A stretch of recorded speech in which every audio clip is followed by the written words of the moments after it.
Buenas noches a todos. Yo soy Jesús Andrés Benavides, médico ginecólogo.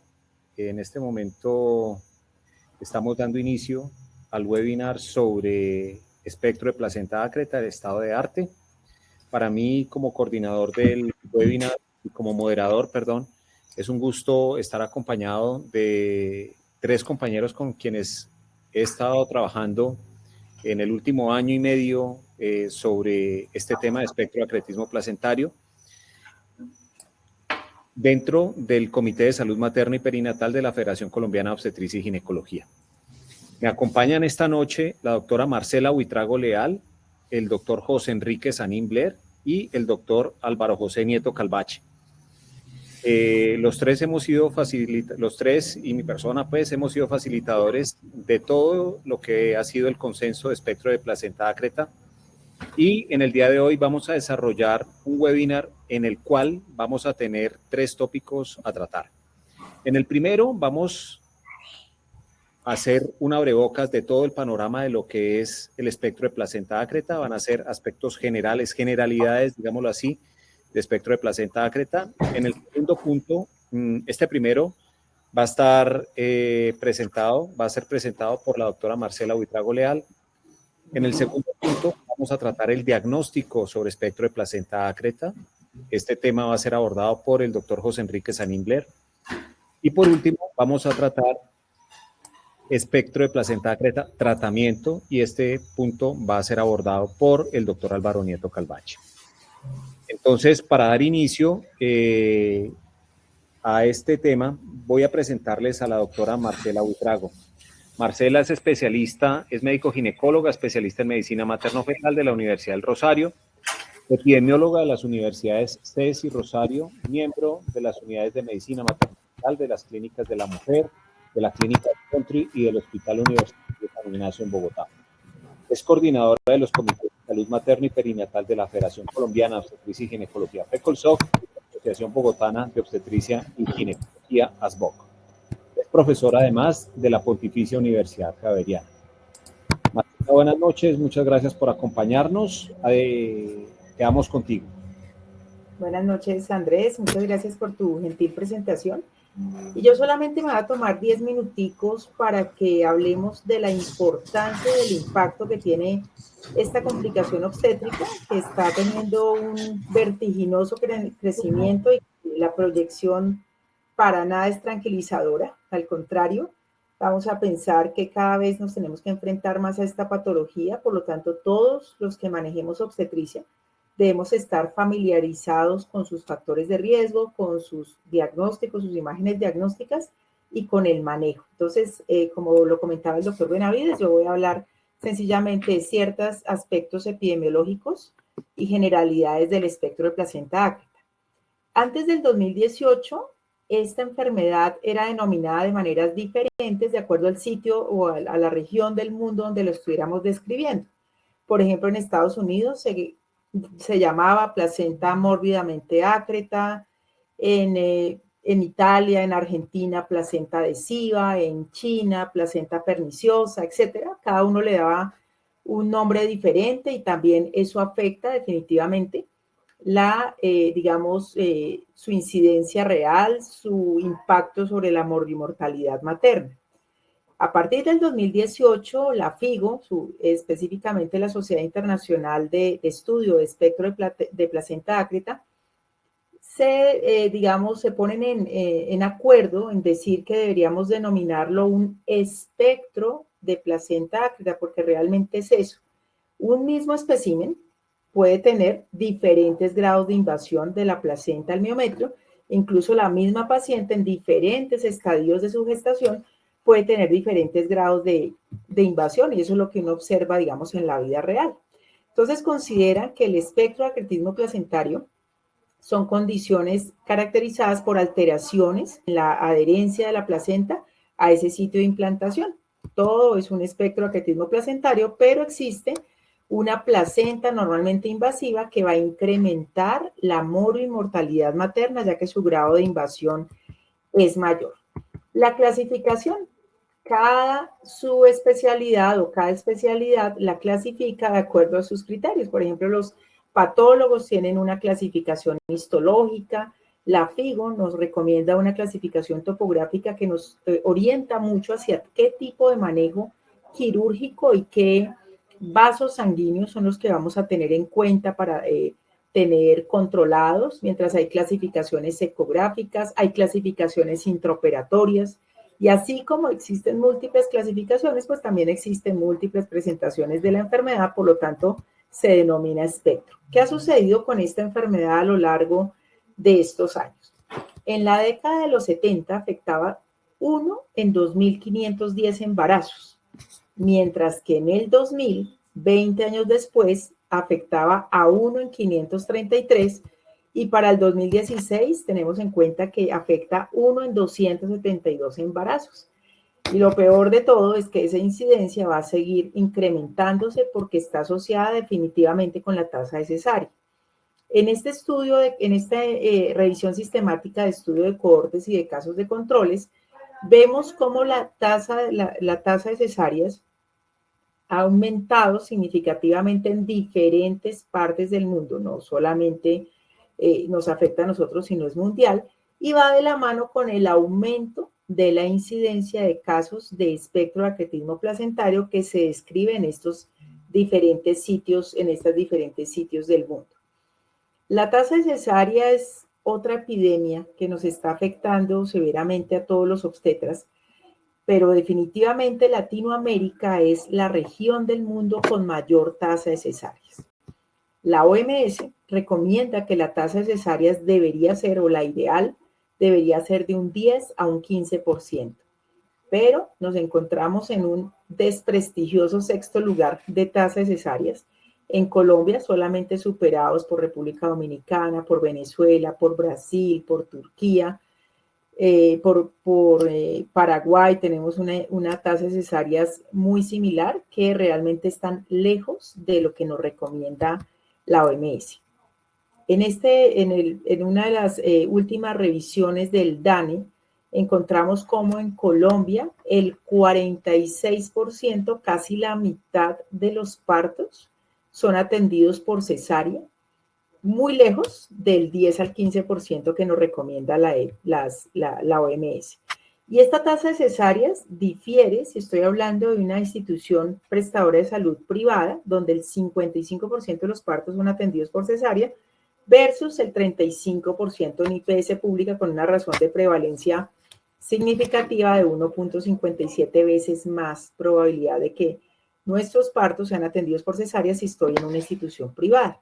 Y esto es lo que ha ocurrido desde 1998 hasta el 2020, donde en el 98 teníamos una tasa de cesárea del 25%, igual el doble de lo recomendado por la OMS, pero se está incrementando esa tasa de cesárea, y Colombia en los últimos años tuvo un aumento de 27.4%, 4 puntos porcentuales con respecto a lo que manejaba anteriormente. Y en las IPS, que son privadas, el incremento también ha ocurrido de mayor manera con respecto a las privadas. Las privadas siempre la tasa de cesárea ha sido alta, mientras que en las públicas, que no manejaban unas tasas tan altas, fíjense cómo en este estudio del doctor Zuleta, que él trabaja muchísimo en el tema, fíjense cómo hay un incremento significativo. Y así como hay disparidad en Colombia, en todo, en lo político, en lo económico, en el desarrollo, etcétera, pues también existen en la tasa de cesáreas. Fíjense cómo los departamentos del norte de Colombia, todos los departamentos costeños, incluido la isla de San Andrés y Providencia, tienen una tasa de cesáreas tan alta como, por ejemplo, en el Atlántico el 75% de los partos son atendidos por cesárea, mientras que en todas las zonas de la Orinoquía y Amazonía la tasa de cesáreas es baja, pero sigue estando por encima de lo que nos recomienda la OMS. Entonces, pues es lógico pensar por qué se está incrementando el espectro de acretismo placentario, pues porque estamos teniendo alta tasa de cesáreas. ¿Y por qué los obstetras le tenemos miedo a un embarazo después de una cesárea? Porque puede ocurrir embarazo en cicatriz de cesárea, que la placenta sea de inserción baja, de placenta previa, que así no tenga acretismo, igual se asocia con un grado de hemorragia mayor. espectro de acretismo placentario, que es lo que nos trae hoy, falla en el progreso de trabajo de parto, dehiscencia y ruptura uterina. Hay que recordar que la principal causa de muerte materna en el primer trimestre son los embarazos ectópicos rotos y pues este tipo de embarazos así lo podría llevar. En este estudio publicado por Janew en el 2018, pero realmente es original del doctor Robert Silver, que desde el 2006 ha encontrado que ese antecedente de cesáreas previas junto con la placenta previa, pues es el factor de riesgo principal para desarrollar espectro de acretismo placentario. Fíjense cómo la incidencia de espectro de acretismo placentario va incrementando, se correlaciona directamente con el número de cesáreas, pero más aún si tiene antecedente de placenta previa. Una paciente, por ejemplo, con 2 cesáreas anteriores y con placenta previa, tiene un 40% de probabilidad de hacer espectro de acretismo placentario. Entonces, así no lo hayamos diagnosticado, no se haya visto ningún signo ecográfico, no hayamos podido detectar ningún signo ecográfico que sugiera el espectro de acretismo placentario, definitivamente esa paciente tiene una probabilidad altísima de tenerlo y debe ser manejada quirúrgicamente como si lo tuviera. No hemos publicado todavía el consenso de diagnóstico, el consenso colombiano de diagnóstico de espectro de acretismo placentario, pero lo que sí quedó claro en dicho consenso es que los factores de riesgo son igual de importantes a los hallazgos ecográficos que ahorita el doctor Sanín nos va a comentar. Pero existen, aparte del parto por cesárea, que ya lo he comentado arduamente, pues existen otros factores de riesgo que también se asocian con la probabilidad de desarrollar un espectro de acretismo placentario, que quizás si hacemos un interrogatorio un poco más profundo, un poco más detallado, encontramos el diagnóstico. A mí varias veces los residentes me dicen, doctora, la paciente no tenía ningún factor de riesgo para espectro, no tenía cesárea, no tenía placenta previa, pero fíjense que también existen otros factores de riesgo con un RR un poco menor, pero de todas maneras que tenemos que tener en cuenta cuando estamos manejando este tipo de pacientes. ¿Y por qué sucede esta enfermedad o por qué se presenta después de una cesárea? Porque el embarazo muy probablemente se nos puede implantar en ese nicho uterino que llamamos ismocele, que no es más que un defecto iatrogénico, similar a una bolsa o semeja como una bolsa en el sitio de la cicatriz de la cesárea, debido a una cicatrización defectuosa. Recordemos nosotros todos los que somos obstetras que pues el segmento uterino es poco vascularizado, poco colágeno, una capa miometral más delgada, y pues eso hace que la cicatrización realmente no sea adecuada. ¿Qué incidencia tienen esos ismoceles después de una cesárea? Si hacemos el diagnóstico por ultrasonido transvaginal de un 20 o 70%, pero si lo hacemos por histerosonografía, que es mucho más sensible para detectarlo, podemos encontrar que hasta el 84% de las pacientes pueden presentar ismocele. Solo el 30% son sintomáticas, quiere decir que la mayoría de las pacientes con ismocele son asintomáticas y si los ginecólogos no están, digamos, conscientes de los síntomas que me puede llegar a dar a mí un ismocele, pues perfectamente puede pasar la enfermedad desapercibida y solo nos damos cuenta hasta un nuevo embarazo donde ya detectamos desafortunadamente un espectro de acretismo placentario. Como les comentaba, ese nuevo embarazo se puede implantar justo en ese ismocele y generar un embarazo en cicatriz de cesárea. Ese embarazo puede tener un crecimiento excéntrico que me puede llevar a una ruptura uterina, hemorragia, ¿no? O puede tener un crecimiento endofítico hacia el centro, hacia la decidua, que me puede generar un espectro de acretismo placentario. O sea, este es el origen de la enfermedad de la que van a comentar mis compañeros. ¿Y qué sucede si yo le doy manejo expectante a ese embarazo en cicatriz de cesárea? Si no hago ninguna intervención, esto lo publica el doctor Cali junto con el doctor Trimotrich, Palacio Jaraquemada, grandes nombres que vemos acá en esta revisión sistemática y metaanálisis. Ellos encuentran que los embarazos en cicatriz de cesárea con embriocardia tienen un riesgo significativamente mayor de tener un embarazo masivo, de tener un sangrado masivo, requiriendo casi siempre intervención en el primer trimestre, pues porque está en riesgo la vida de la mamá. Un tercio de estos embarazos puede llegar a término, podría llegar hasta el tercer trimestre, sin embargo, el 75% va a tener un espectro de acretismo placentario, y de esas pacientes que generan espectro de acretismo placentario, la tercera parte es en placentas pércretas. O sea que el escenario y la consejería que nosotros tenemos que dar basados en esos datos tiene que ser muy exacta y muy precisa. ¿Cómo debemos reportar esos embarazos en cicatriz de cesárea, que realmente es el origen, la génesis de esta enfermedad que nos trata el día de hoy? Pues lo primero que tenemos que hacer es hacer un tamizaje. Toda paciente, también queda escrito en el consenso, cuando lo publiquemos van a encontrar que el consenso decidió que toda paciente con antecedentes cesárea debe tener una ecografía transvaginal temprana, aproximadamente entre las semanas 6 a séptima, para precisamente descartar o confirmar un embarazo en cicatriz de cesárea, diferenciarlo muy bien de un embarazo de implantación baja, que también tiene riesgo de espectro de acretismo placentario, pero es totalmente diferente a un embarazo en cicatriz de cesárea. Por lo tanto, si existe así sea un espacio mínimo, así sea de 1 centímetro, entre el istmo cele y el embarazo, pues definitivamente no debe catalogarse como embarazo en cicatriz cesárea, sino sencillamente embarazo de implantación baja.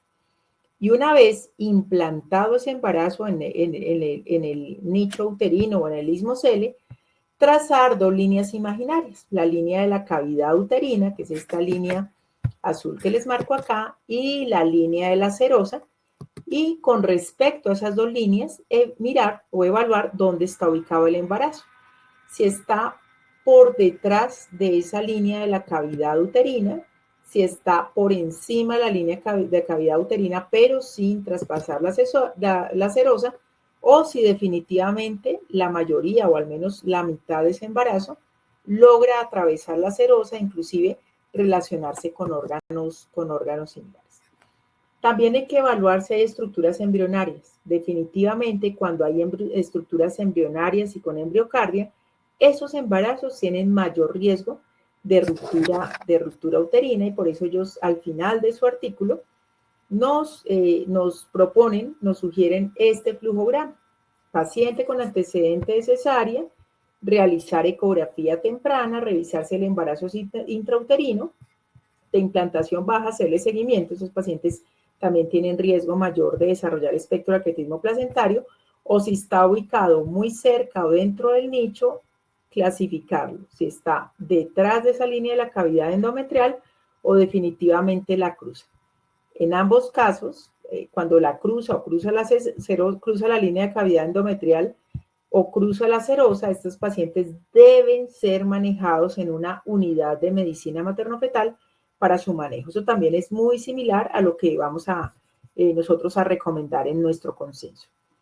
Los dejo con el doctor Zanini, con el doctor Nieto, que nos van a hablar de diagnóstico y manejo de la enfermedad. Aquí sencillamente hablamos del origen de la misma para entender por qué se está produciendo este espectro de la enfermedad. Son ustedes muy amables por su atención. Muchas gracias, Marcela. Muchas gracias por tu abrebocas a todo esto, lo que es el espectro de placenta ácreta. Muy importante que tengamos en cuenta los factores de riesgo, conocer muy bien la nomenclatura que tenemos que llegar a usar, saber que del punto desde donde partimos para el nombre de acretismo placentario es basado en un diagnóstico histopatológico, pero que los diagnósticos finales que nosotros estamos haciendo son basados en imágenes, al menos en la etapa antenatal, ya en el momento del abordaje quirúrgico y de saber en la etapa posterior al nacimiento cuál fue el diagnóstico final. Eso queda parte ya de lo que es el diagnóstico de imagen, el diagnóstico intraoperatorio, y gran parte de todo esto, el estadio de la enfermedad. Nos van a estar hablando los 2 siguientes expositores que tenemos. A continuación, entonces, tenemos al doctor José Enrique Zanin. José Enrique es médico ginecólogo y obstetra, es especialista en medicina materno-fetal. Él estuvo en el Hospital Valdebrón con el profesor Eduardo Gratacós en su momento, y también es especialista de medicina fetal en Medellín, y es profesor también de la Universidad Pontificia Bolivariana. José Enrique, muchas gracias por estar aquí con nosotros, muchas gracias por todo tu trabajo en lo que ha sido estos meses que hemos estado trabajando sobre espectro de placenta acreta. José Enrique es la cabeza visible que tenemos en este momento para el artículo que estamos generando sobre diagnóstico, el consenso de diagnóstico de espectro de placenta acreta. Muchas gracias, Quique. Gracias, Jesús Andrés, gracias, Marcela. ¿Están viendo mi pantalla? Confirmo que me están viendo y ven la pantalla, ¿sí o no? Todavía no, Quique. Bueno, entonces, venga, vuelvo a partir de la nada.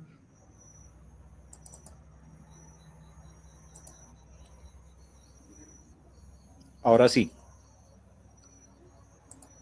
Ahí están viendo, ¿no es cierto? Ahí ya estamos en modo presentación, sí, muchas gracias.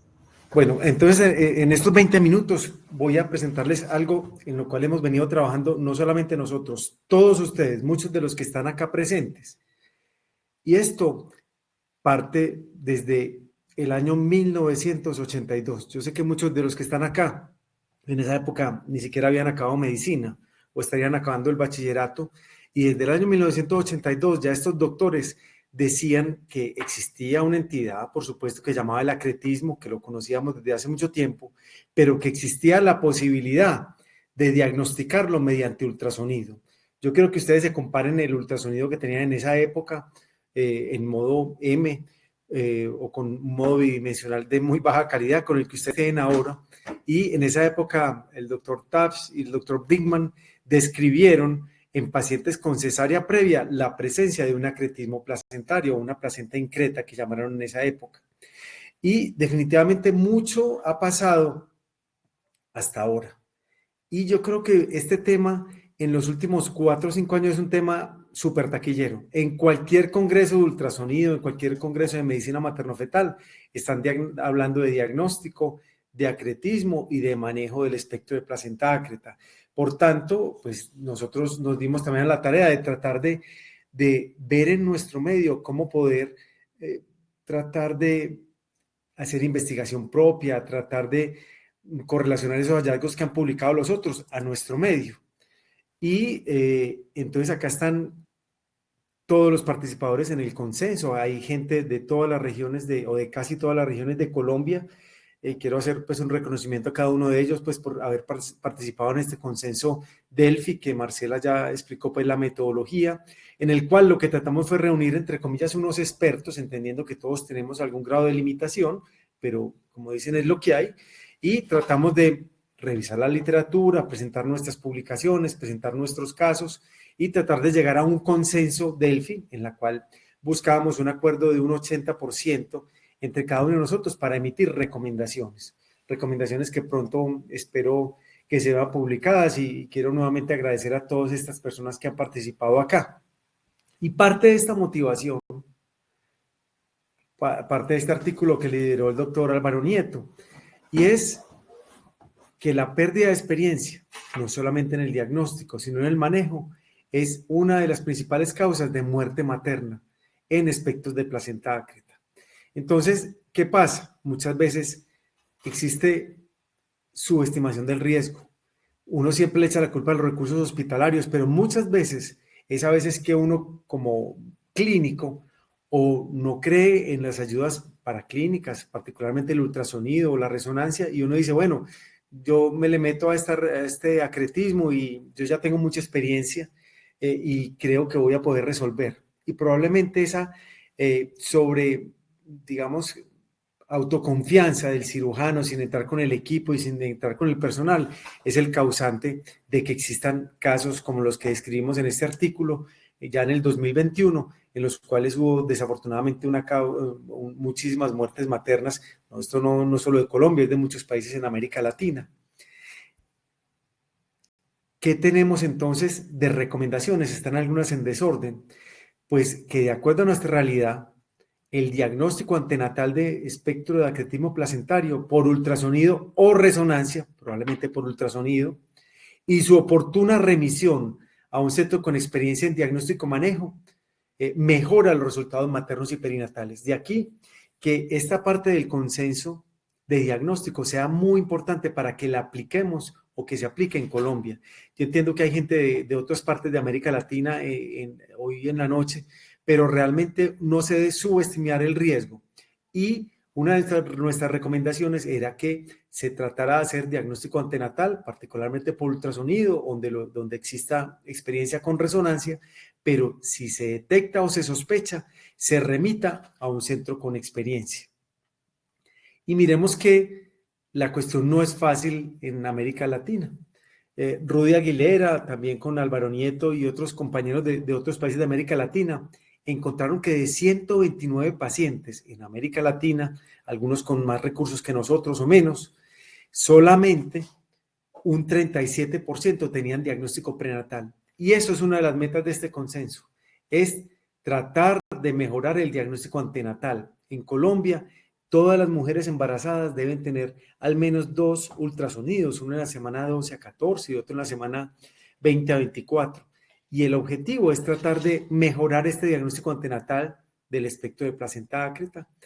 En 62% de esta serie, el diagnóstico fue intraoperatorio. Por tanto, otra de las recomendaciones es que debemos mejorar las habilidades para hacer también el diagnóstico intraoperatorio, como les voy a mostrar algunas imágenes. Dentro de las cosas importantes que encontramos es que no se deben subestimar, como lo dijo Marcela ahora, los factores de riesgo, aun cuando el ultrasonido sea negativo. Por tanto, tener factores de riesgo, es decir, el antecedente de una o más cesáreas con placenta previa o antecedente de miomectomías, legrado, ruptura uterina, fueron considerados de importancia, pero no son considerados como unos factores de riesgo para uno decir que es altamente sugestivo de espectro de placenta ácreta. Los factores de riesgo más importantes son tener una o más cesáreas previas con una placenta previa. Entonces, en estas pacientes que usted encuentre una cesárea previa, como lo demostró Marcela, el diagnóstico puede iniciar desde el primer trimestre. Y ese diagnóstico desde el primer trimestre, una de las recomendaciones es a todas las pacientes que tengan entre 6 y 7 semanas de amenorrea y que tengan cicatriz uterina previa, sugerimos que se realice una ecografía transvaginal, en la cual se identifique el fondo del útero y en la cual se identifique dónde está localizado el saco. ¿Por qué? Porque la detección de, como en este caso, de un espectro de placenta ácreta no tan tardío como en este, ojalá a forma más temprana, esta paciente sí tenía 8, 9 semanas, pero permite, como lo dijo Marcela, detectar de forma inicial un espectro de placenta ácreta. Y esa detección, cuando se hace un manejo más temprano, probablemente lleva a unos resultados no perinatales, porque muchas veces esto lo que se hace son métodos ablativos locales o métodos no contemporizadores, pero va a llevar a que las pacientes puedan tener un manejo temprano. Sin embargo, uno debe aconsejar a los pacientes y decirles que encontrar esto, como el que vemos acá, esta paciente la tuvimos hace un par de meses en la clínica bolivariana, estas pacientes no son un ectópico en la cicatriz de la cesárea, es un embarazo en cicatriz de la cesárea que puede evolucionar hasta la viabilidad fetal. 3/4 partes tendrá un niño vivo con 1/3 de prematuros, por supuesto, y a expensas ¿de qué? De tener una histerectomía y muy probablemente tener un espectro de placenta ácreta. Por tanto, la consejería que uno da de un embarazo en cicatriz de la cesárea no simplemente es decirle que hay que finalizar la gestación. Existe una posibilidad alta de que estos embarazos puedan llegar a la viabilidad fetal. Entonces, el diagnóstico del espectro de placenta ácreta inicia en el primer trimestre y la recomendación que sugerimos es tratar de detectar esto de manera temprana. Muchas veces para acabar en casos drásticos como una histerectomía, pero a veces cuando la forma es muy temprana, uno lo que puede hacer son métodos locales como el metrotexate o poner un balón de Foley o una triple sonda, que no es el objetivo pues, de este consenso de diagnóstico. Sin embargo, dentro de las sugerencias que hacemos es nuevamente decirles que pacientes con cicatriz uterina previa, particularmente una cesárea, una o más cesáreas, la recomendación sería hacer una eco transvaginal temprana. Siempre, entonces, tenga en cuenta los factores de riesgo, como lo dije anteriormente, y es pacientes que tengan una o más cesáreas y placenta previa, vemos cómo se va incrementando la tasa de acretismo. Por tanto, si usted así tenga un ultrasonido que sea negativo para aspecto de placenta ácreta, pero usted va a entrar a operar una paciente con una o más cesáreas previas y una placenta previa, sospeche que esta paciente pueda tenerlo y esté atento a hacer un diagnóstico intraoperatorio. Recordemos que en Colombia la tasa de cesárea es cercana al 50%, con una tasa de fecundidad que afortunadamente no es muy alta, pero seguimos teniendo casos de pacientes con 3 y 4 cesáreas, por tanto, a más cesáreas, mayor es el riesgo de tener el aspecto de placenta ácreta. Las pacientes que tengan o que tengan una placenta previa deben deben tener un ultrasonido, ojalá en el semana 11 a 14 y en la semana 20 a 24. Muchas veces en esta semana 20 a 24, si usted detecta una placenta previa o en pacientes con inserción baja y una cicatriz uterina previa, estas pacientes, el médico debe hacer todo lo posible, el médico que hace el ultrasonido, debe hacer todo lo posible por tratar de descartar un espectro de placenta ácreta y si no los tiene claros, remitir, ya sea vía por telemedicina o por remitir la paciente, porque la paciente no está en una etapa aguda, para que se le haga un diagnóstico oportuno. Por tanto, hay que entender que, de acuerdo a lo que valoramos, uno puede encontrar falsos positivos y falsos negativos en el ultrasonido o en la resonancia. Y uno, ante la sospecha clínica o ante la presencia de factores de riesgo, el consenso recomienda que de todos modos, al llevar la paciente a cirugía, se haga todo lo posible para hacer un diagnóstico intraoperatorio antes de tomar una conducta.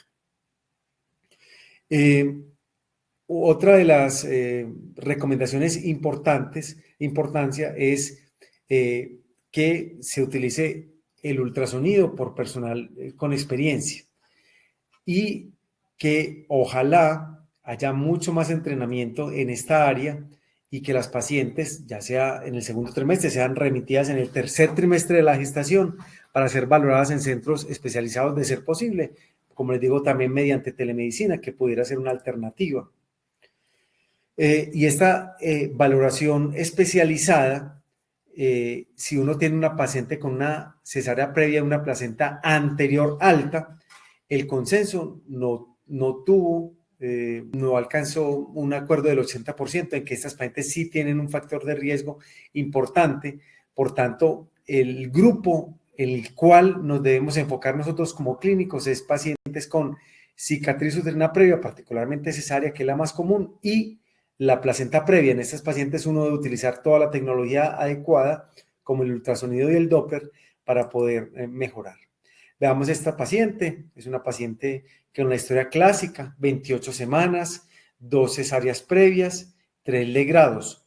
En el primer trimestre, los doctores le diagnosticaron un aborto retenido. Realmente era un embarazo de inserción baja y pensaban que tenía un aborto retenido y le hicieron manejo con misoprostol. La paciente pensó que había abortado, consultó posteriormente y vemos cómo esta paciente tenía todas las características clínicas.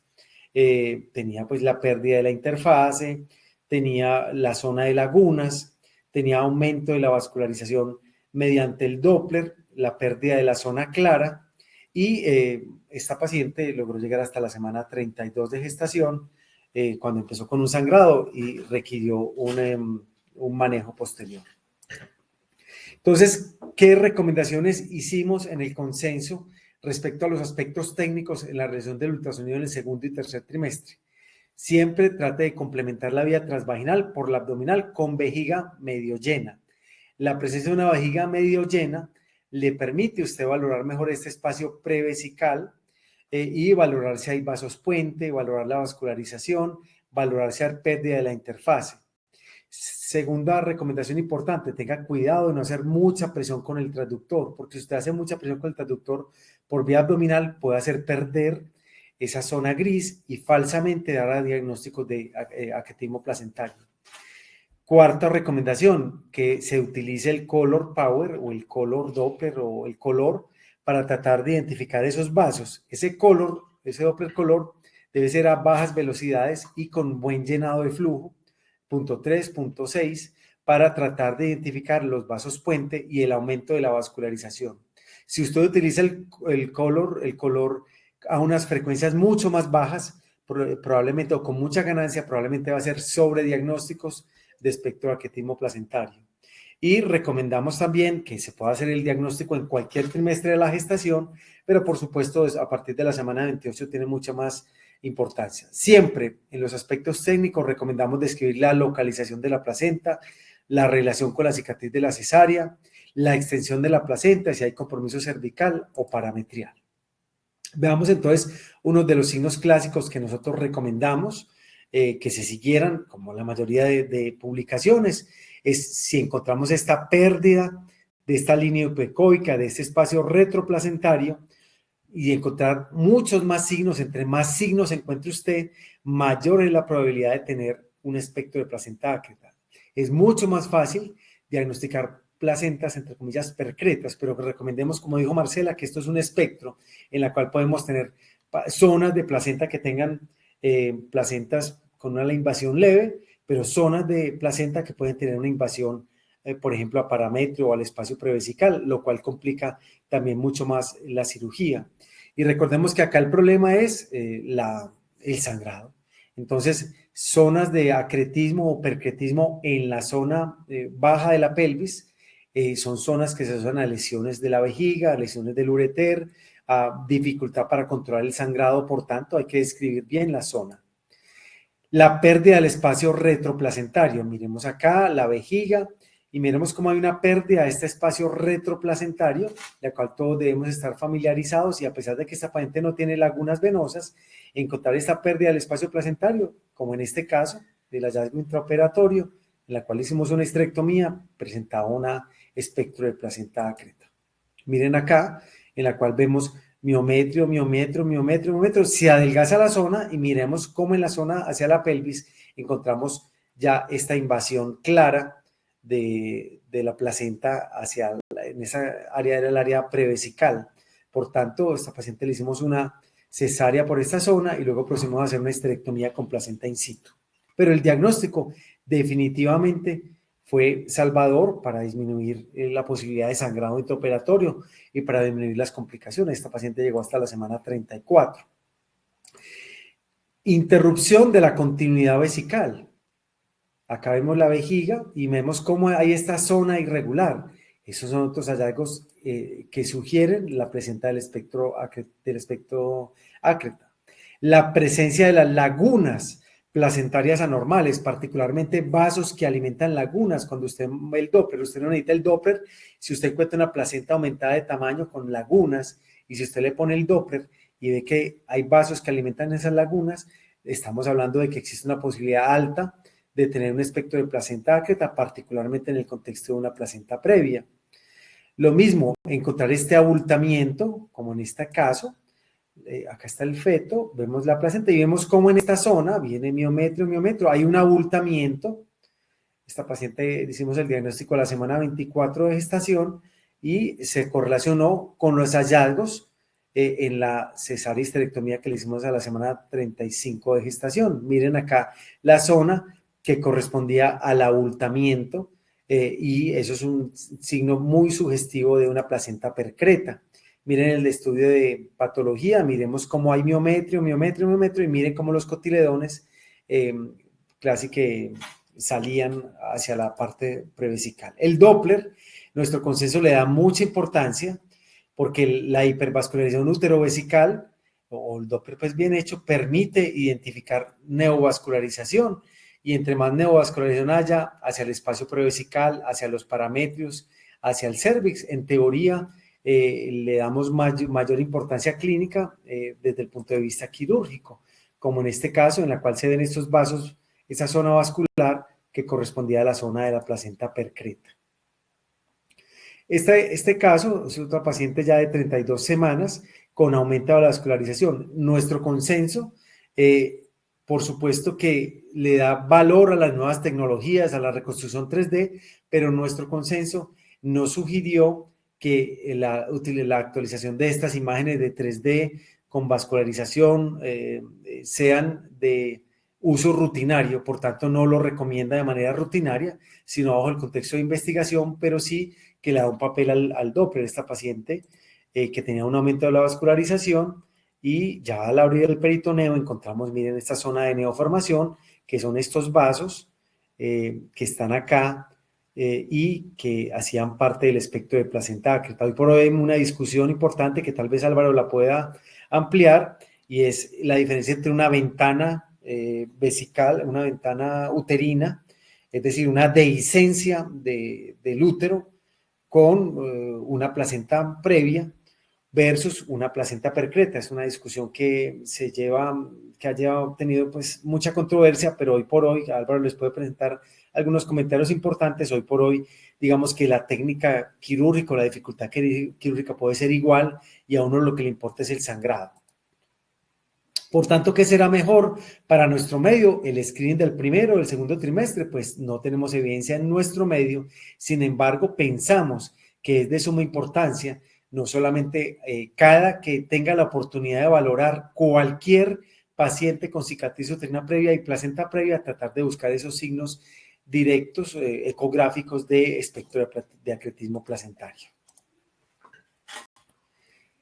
Y una recomendación muy importante que pareciera ser muy lógica, pero es: si usted encuentra una sospecha de acretismo placentario por ultrasonido, actúe acorde a los hallazgos. Es decir, existe un acuerdo entre los panelistas que en Colombia, de acuerdo a nuestra realidad, el diagnóstico antenatal de espectro de acretismo placentario por ultrasonido o resonancia y su oportuna remisión a un centro con experiencia mejora los resultados maternos y perinatales. Estas son pacientes que, si usted la sospecha, tiene una sospecha alta, es mejor que la remita a un nivel 3 de atención, a un centro con experiencia.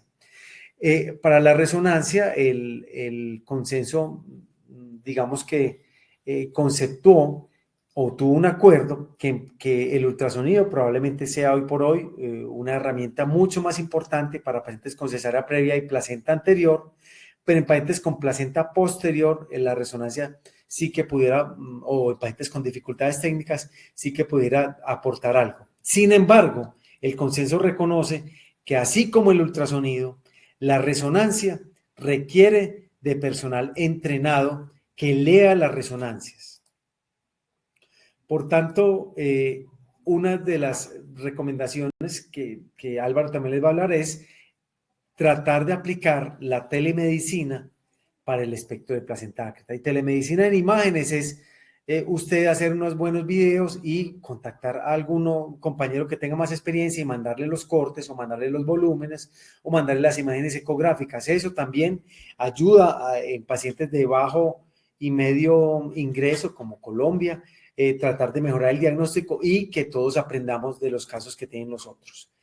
Siempre es muy importante estar familiarizados con el diagnóstico intraoperatorio, aunque el consenso se dedicó nomás al ultrasonido, los factores de riesgo. Si hay algún comentario importante para que los obstetras o todo aquel que hace ultrasonido esté familiarizado con los diferentes aspectos de presentación clínica o de los hallazgos o la estratificación intraoperatoria del espectro de placenta acreta. Álvaro les va a presentar esto. Entonces, ¿qué conclusiones podemos enviar para casa? Evite las sorpresas, realice el screening antenatal, el ultrasonido en todas las pacientes, pero ponga especial atención en la placenta previa y cesáreas previas. El diagnóstico definitivo solo puede realizarse clínicamente en el momento del parto y debe ser confirmado histopatológicamente cuando es posible. Describa correctamente por ultrasonido la cicatriz de la cesárea, informe si existe defecto o no. Pacientes con cesáreas previas deben tener ultrasonido en las semanas 6 a 7 de gestación, aunque no tengan síntomas. Y existen hallazgos ultrasonográficos que se los volví a describir que permiten detectar el espectro de acretismo placentario desde el primer trimestre. Búsquelos. Y por supuesto, si sospecha un espectro de acretismo, solicite una segunda opinión e implemente, por favor, en su hospital sus programas de detección y manejo para el espectro de acretismo placentario. Esto es parte del grupo de Paz Latam, en el cual Álvaro Nieto y acá los compañeros del grupo han estado muy atentos y hemos aprendido mucho.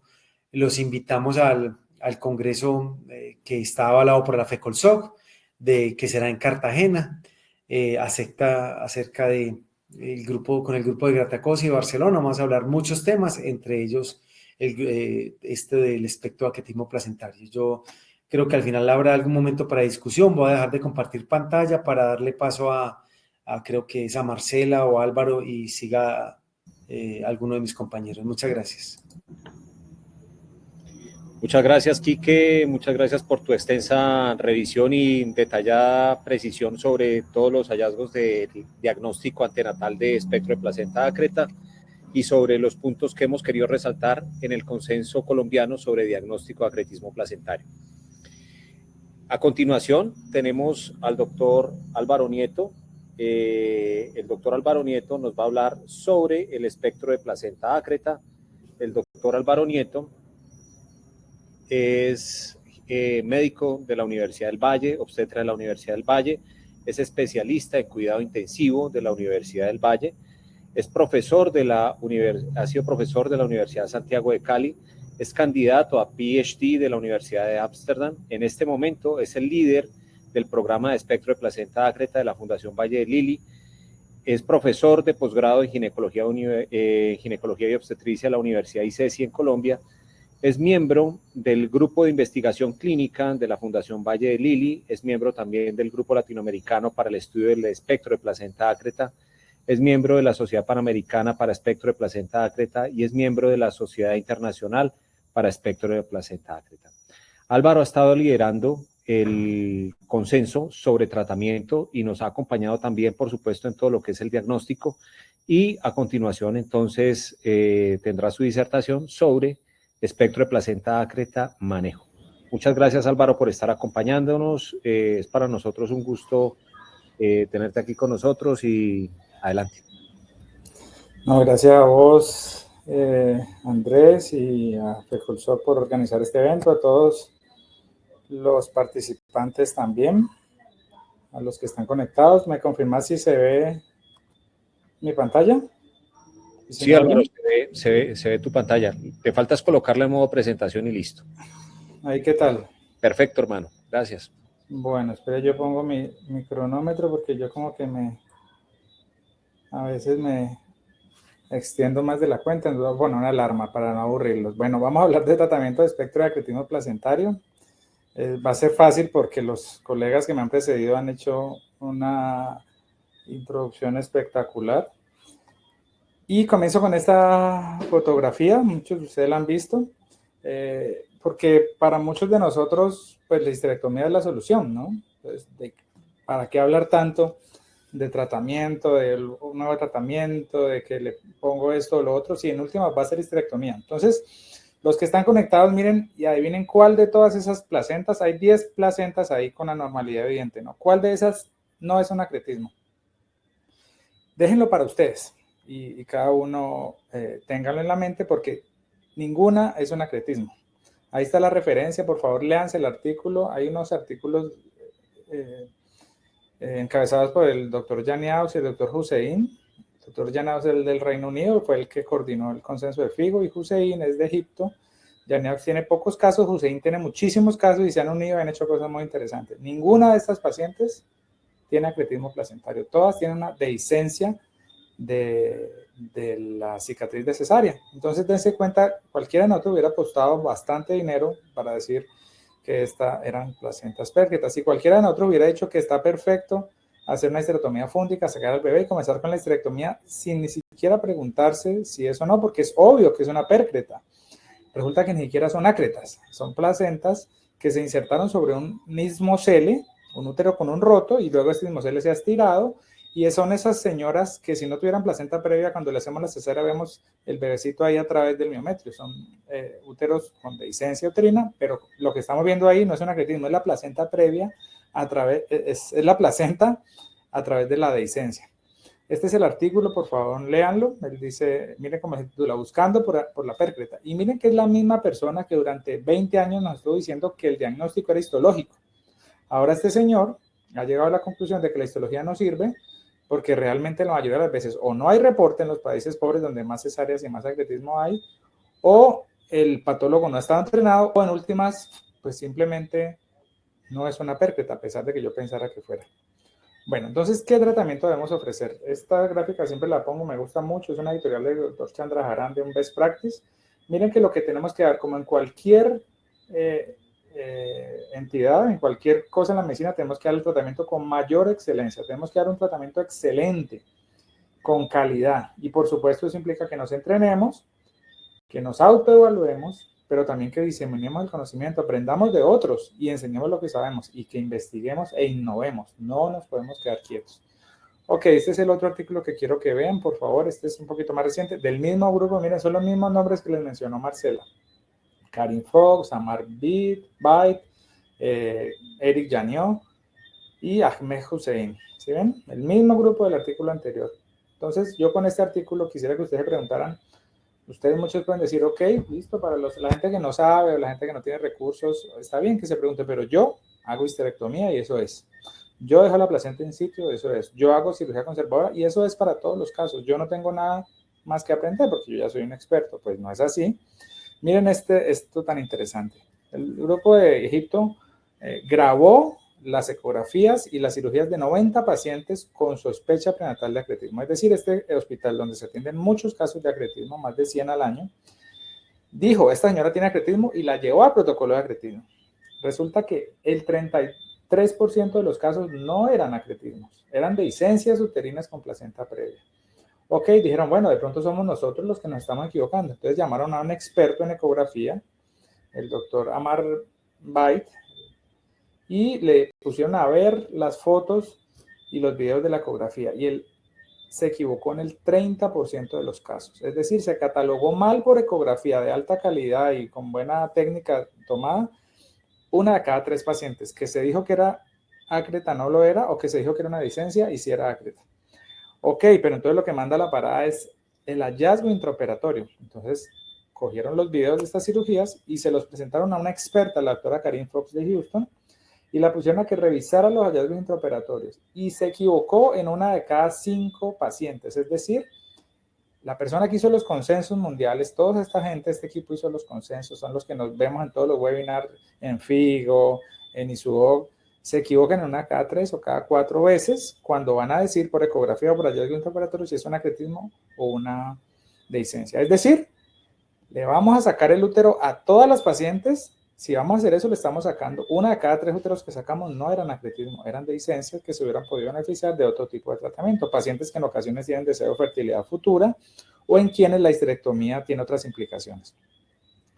El doctor Sanin les dijo muy claramente, es muy difícil diferenciar entre un acretismo y una dehiscencia. Ese es el primer mensaje. Entonces, la conclusión es que todos los que manejamos acretismo placentario tenemos que saber los 3 tipos de tratamiento más los mejor descritos que hay, que son la histerectomía, por supuesto, el manejo expectante en algunos casos, hay que saberlo hacer, y la cirugía conservadora en un paso. Es decir, esto ya no es una opción.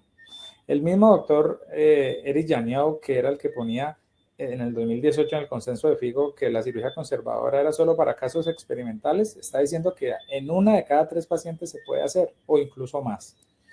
Entonces, ¿qué tratamiento voy a dar?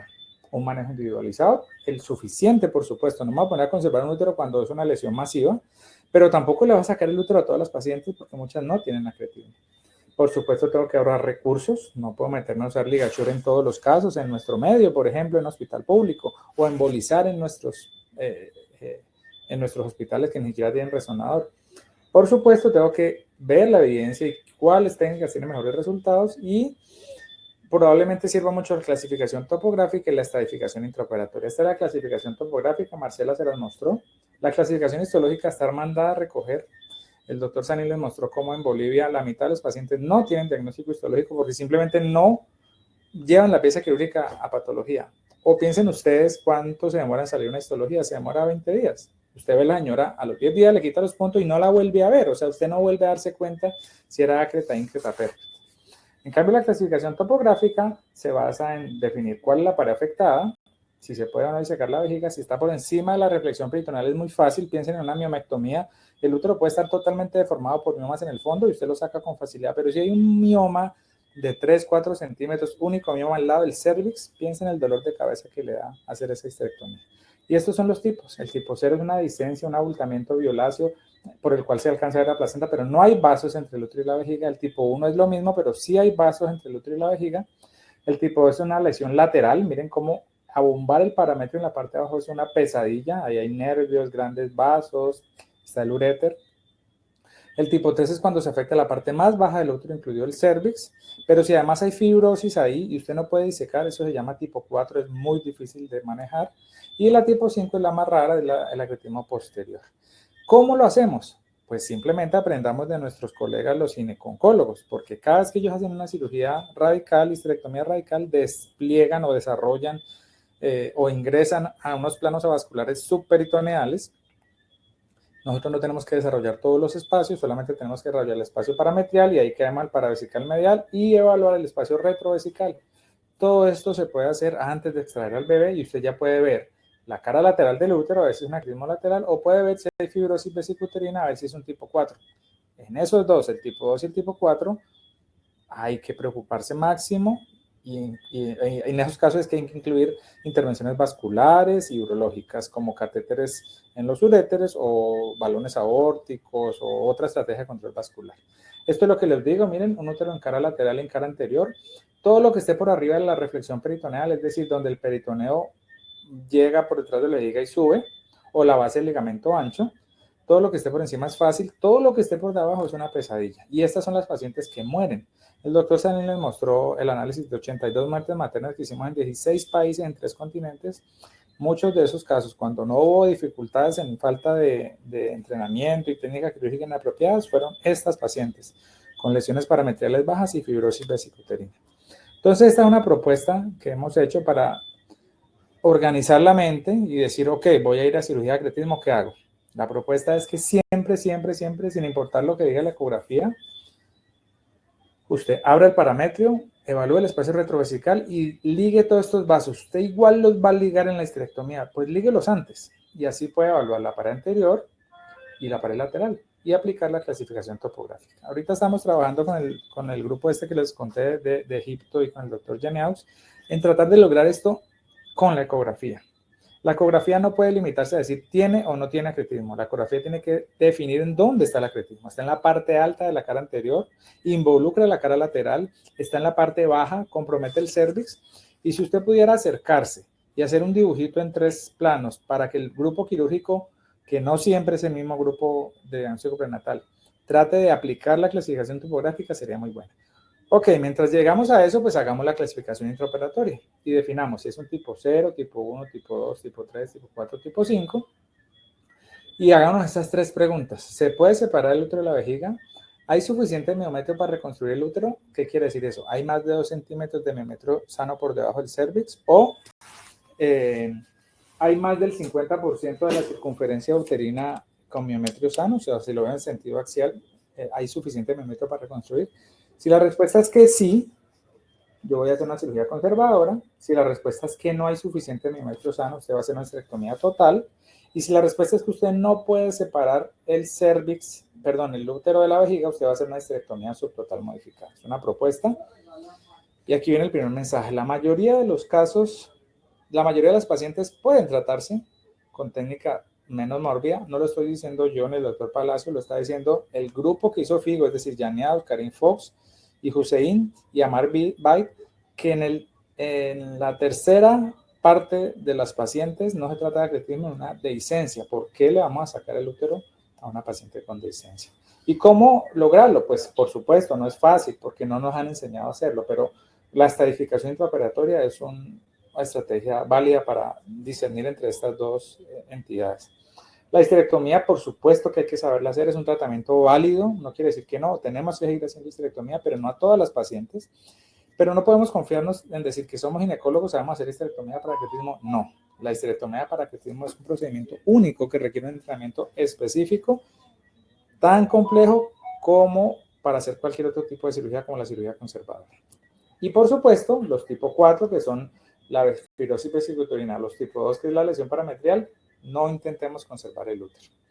Entonces, como les dije, 80% de las veces esta respuesta es que sí hay suficiente milímetro para reconstruir, y en este caso yo le voy a hacer cirugía conservadora. Esto es el caso de la izquierda. Miren, la izquierda es una lesión pequeña sobre la cicatriz de la cesárea. Si miro el útero del lado, tengo más del 50% del miómetro sano y tengo 2 centímetros de miómetro sano por debajo, por encima del cervix. A esta paciente es muy probable que yo le pueda hacer una cirugía conservadora en un paso, como harían una miomectomía, pero en esta paciente con una lesión masiva que abarca más del 50% de la circunferencia uterina, miren aquí en el plano axial, o que incluye el cervix, pues no perdamos el tiempo haciéndola sangrar e intentando conservar el útero.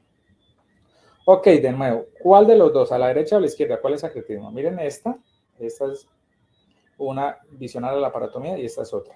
Este es un caso nuestro, una carta al editor que le mandamos al artículo que le mencioné al principio. Miren, cualquiera yo diría que es una pércreta, pero no, es una dehiscencia uterina. Miren que cuando se diseca el espacio retrovesical no hay vasos vesicouterinos, pero aquí sí los hay. Miren. Pero importa mucho saber si es lo uno o lo otro, pues realmente no importa mucho porque a las dos les puedo resecar la porción de segmento uterino pegado a la placenta y reconstruir el útero. ¿De qué depende? De que la parte baja del útero, miren, aquí está el cervix con miometrio sano y acá está el cervix con miometrio sano. Entonces, realmente no importa mucho si es lo uno o lo otro, importa qué tratamiento le voy a dar. Y para los dos sirve la cirugía conservadora en un paso. Entonces, este es mi segundo mensaje. La cirugía conservadora en un paso utiliza los mismos procedimientos que se requieren para la histerectomía. Usted no tiene que hacer nada diferente. Y lo bueno es que sirve para la mayoría de pacientes con acretismo y también con dehiscencias. Usted se puede entrenar para hacer cirugía conservadora en un paso. Ya les voy a mostrar unos ejemplos. Y no necesita una gran cantidad de recursos. Es decir, se puede aplicar en escenarios con recursos limitados. Pero es indispensable saber a quién no le voy a hacer. Así como sé a quién le voy a hacer, a quién no le voy a hacer. Y nunca lo vamos a hacer si la lesión está por debajo de la reflexión peritoneal, porque es que ahí es que son los casos graves. Recuerden, esto fue lo que les dije, esto es por encima de la base del ligamento ancho.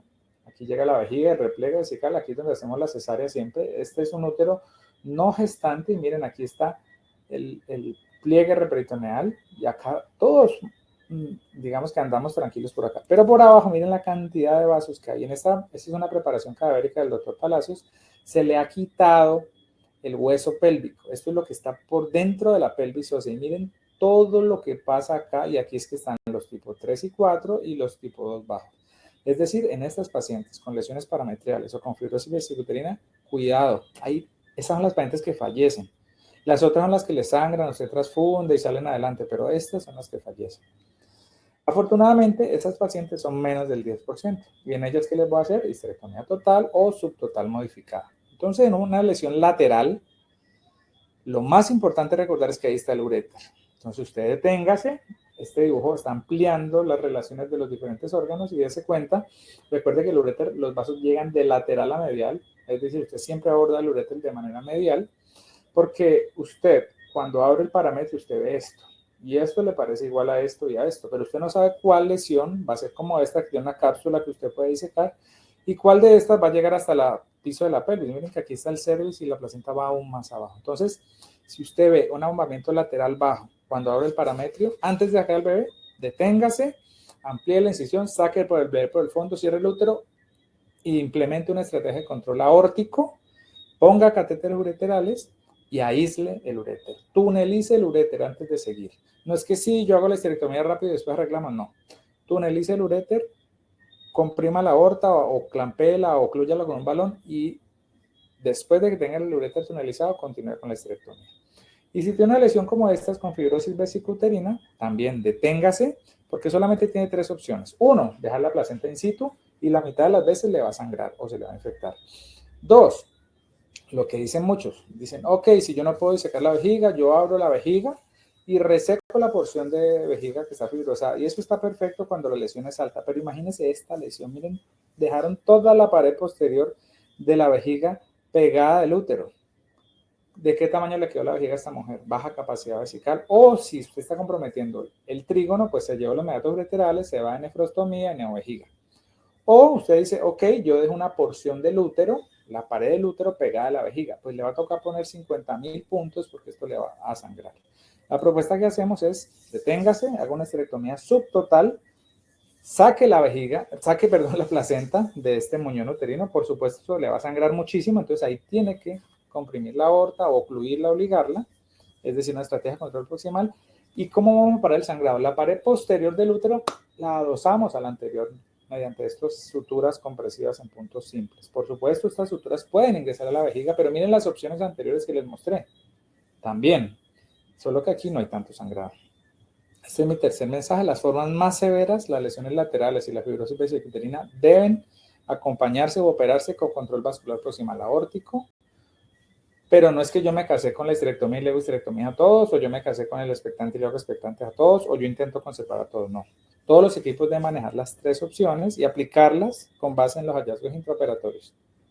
Tan importante como elegir la candidata a conservación es elegir la que no por nada del mundo le tengo que intentar conservar. Bueno, entonces sí debo aprender nuevas técnicas. Esta editorial me parece muy buena porque es que hay que cambiar el paradigma de pensamiento sobre arquetismo placentario. Piensen cómo se trataba la hemorragia uterina anormal hace 70 años. Si una mujer iba con sangrado vaginal por hipotiroidismo, histerectomía. Si iba por pólipo endometrial, histerectomía. Si iba por una hiperplasia endometrial, histerectomía. Porque no entendíamos del todo ni teníamos el desarrollo tecnológico, no teníamos histeroscopia, medición de niveles hormonales. Y a todos le hacemos histerectomía. En el arquetismo placentario así estamos, porque a todos le hacemos histerectomía, pero si podemos aplicar estas técnicas, podemos ahorrar algunas histerectomías.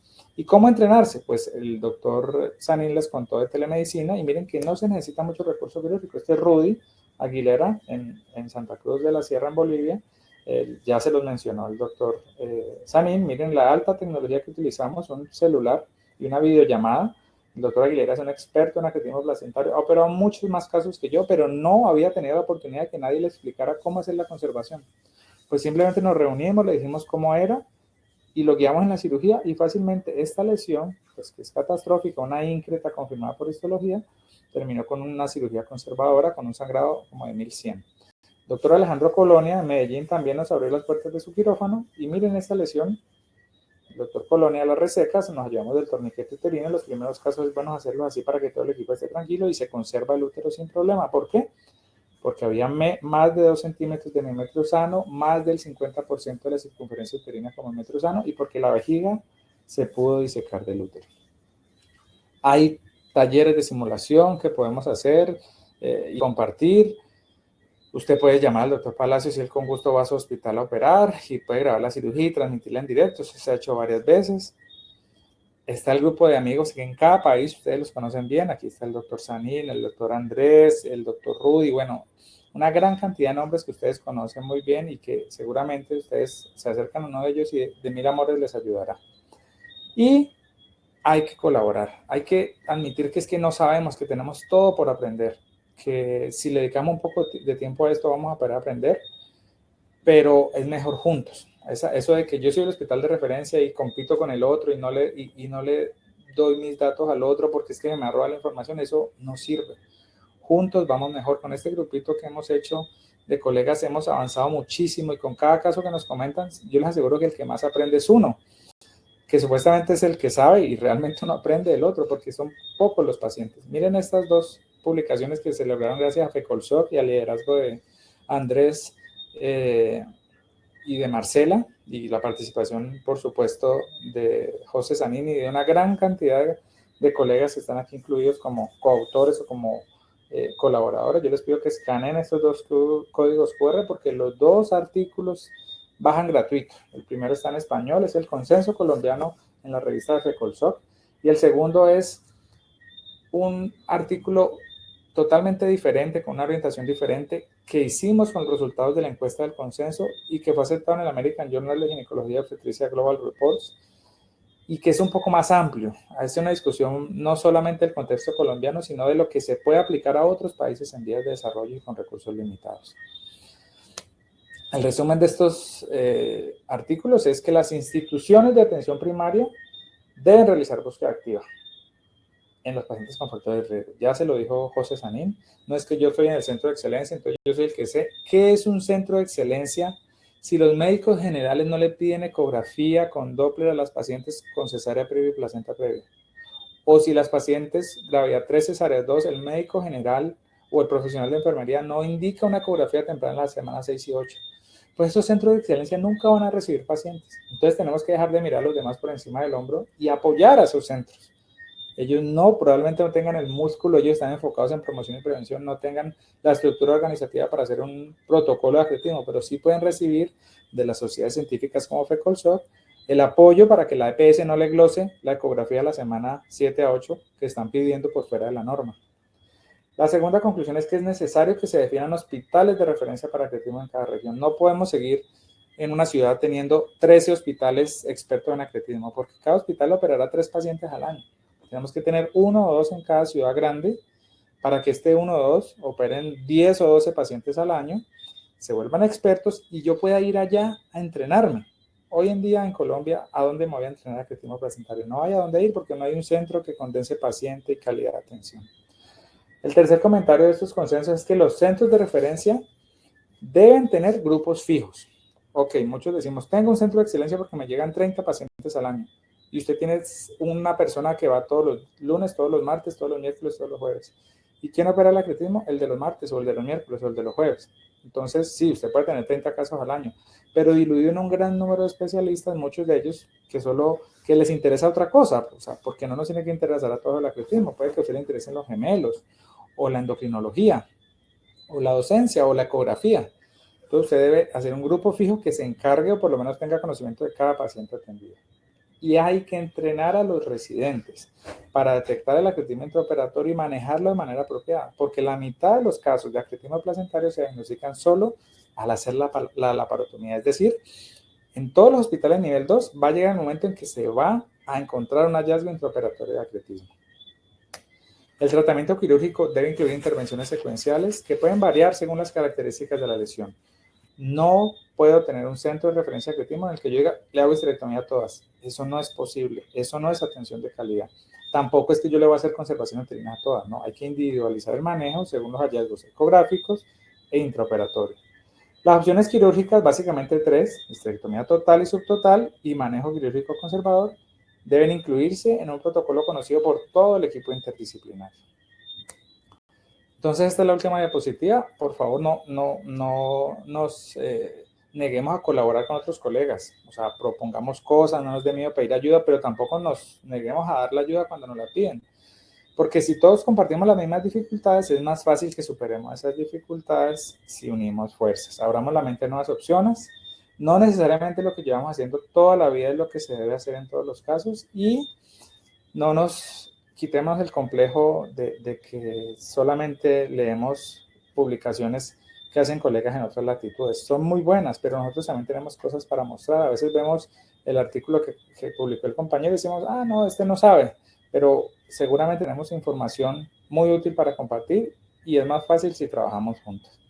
Les agradezco su atención y quedo atento a si hay algún comentario o pregunta.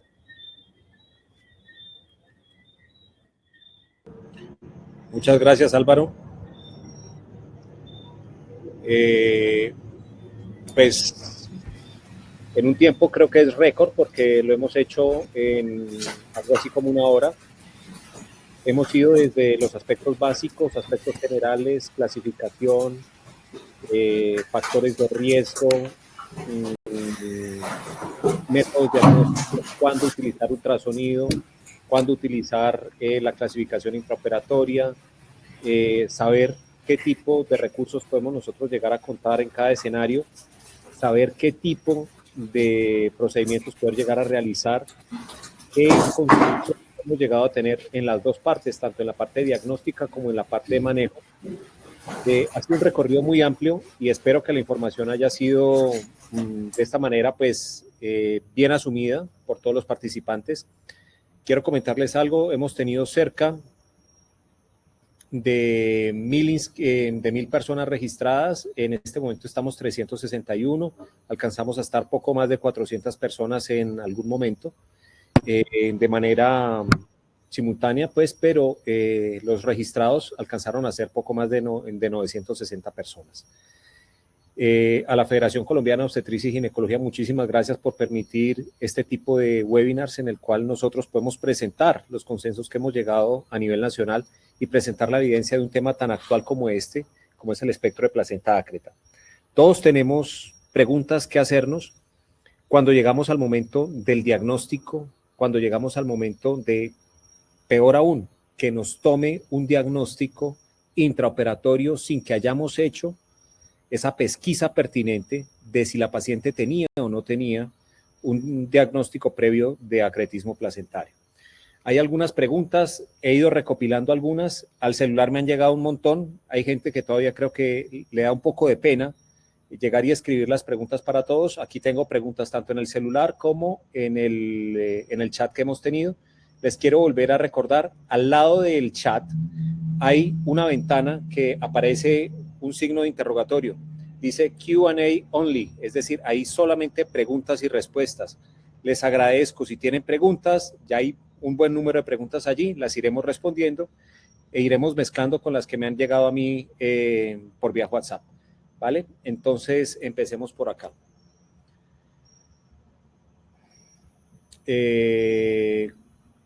Esta es para José Enrique, quizás también para Marcela.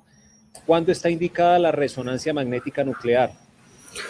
Sí, gracias por la pregunta a la persona que lo hizo. Yo creo que es el día a día. Es muy común que a un hospitales con experiencia, que uno le diga, no, ahí está la paciente de la sospecha del acretismo, que estamos esperando la resonancia para confirmar el diagnóstico. Es muy importante decir que pues, en el consenso se discutió ampliamente el tema de la resonancia y realmente tanto el ultrasonido como la resonancia son operador dependientes, es decir, el que hace un ultrasonido tiene que estar entrenado para poderlo hacer, para poderlo interpretar, y aún así con una tasa de falsos positivos y falsos negativos alta.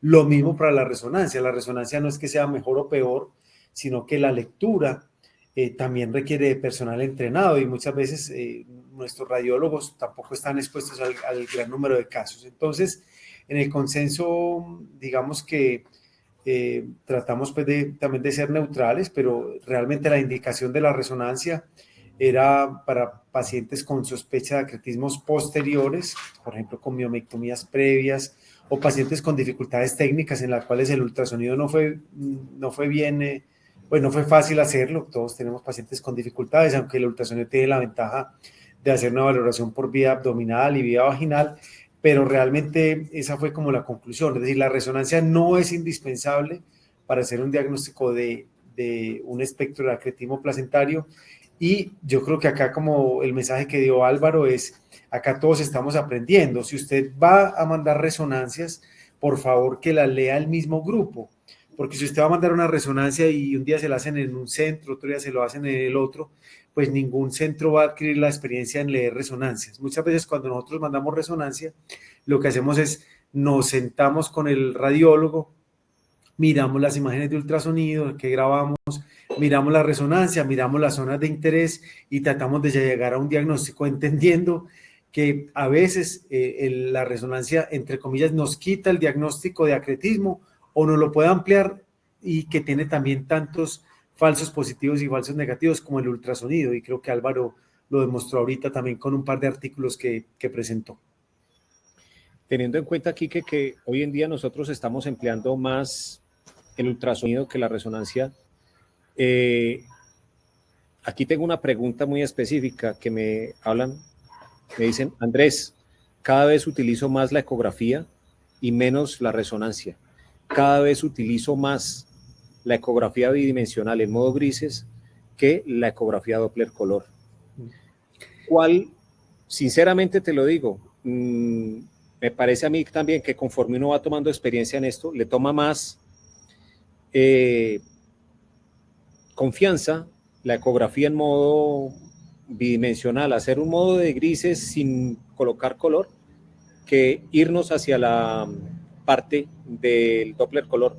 Recuerdo hace algunos años también que por la gran vascularización que encontrábamos con el modo color, nos íbamos mucho a pensar en la posibilidad que realmente se tuviera, por esa hipervascularización, un espectro de placenta ácreta, y muchas pacientes iban y la placenta desprendía sin ningún problema.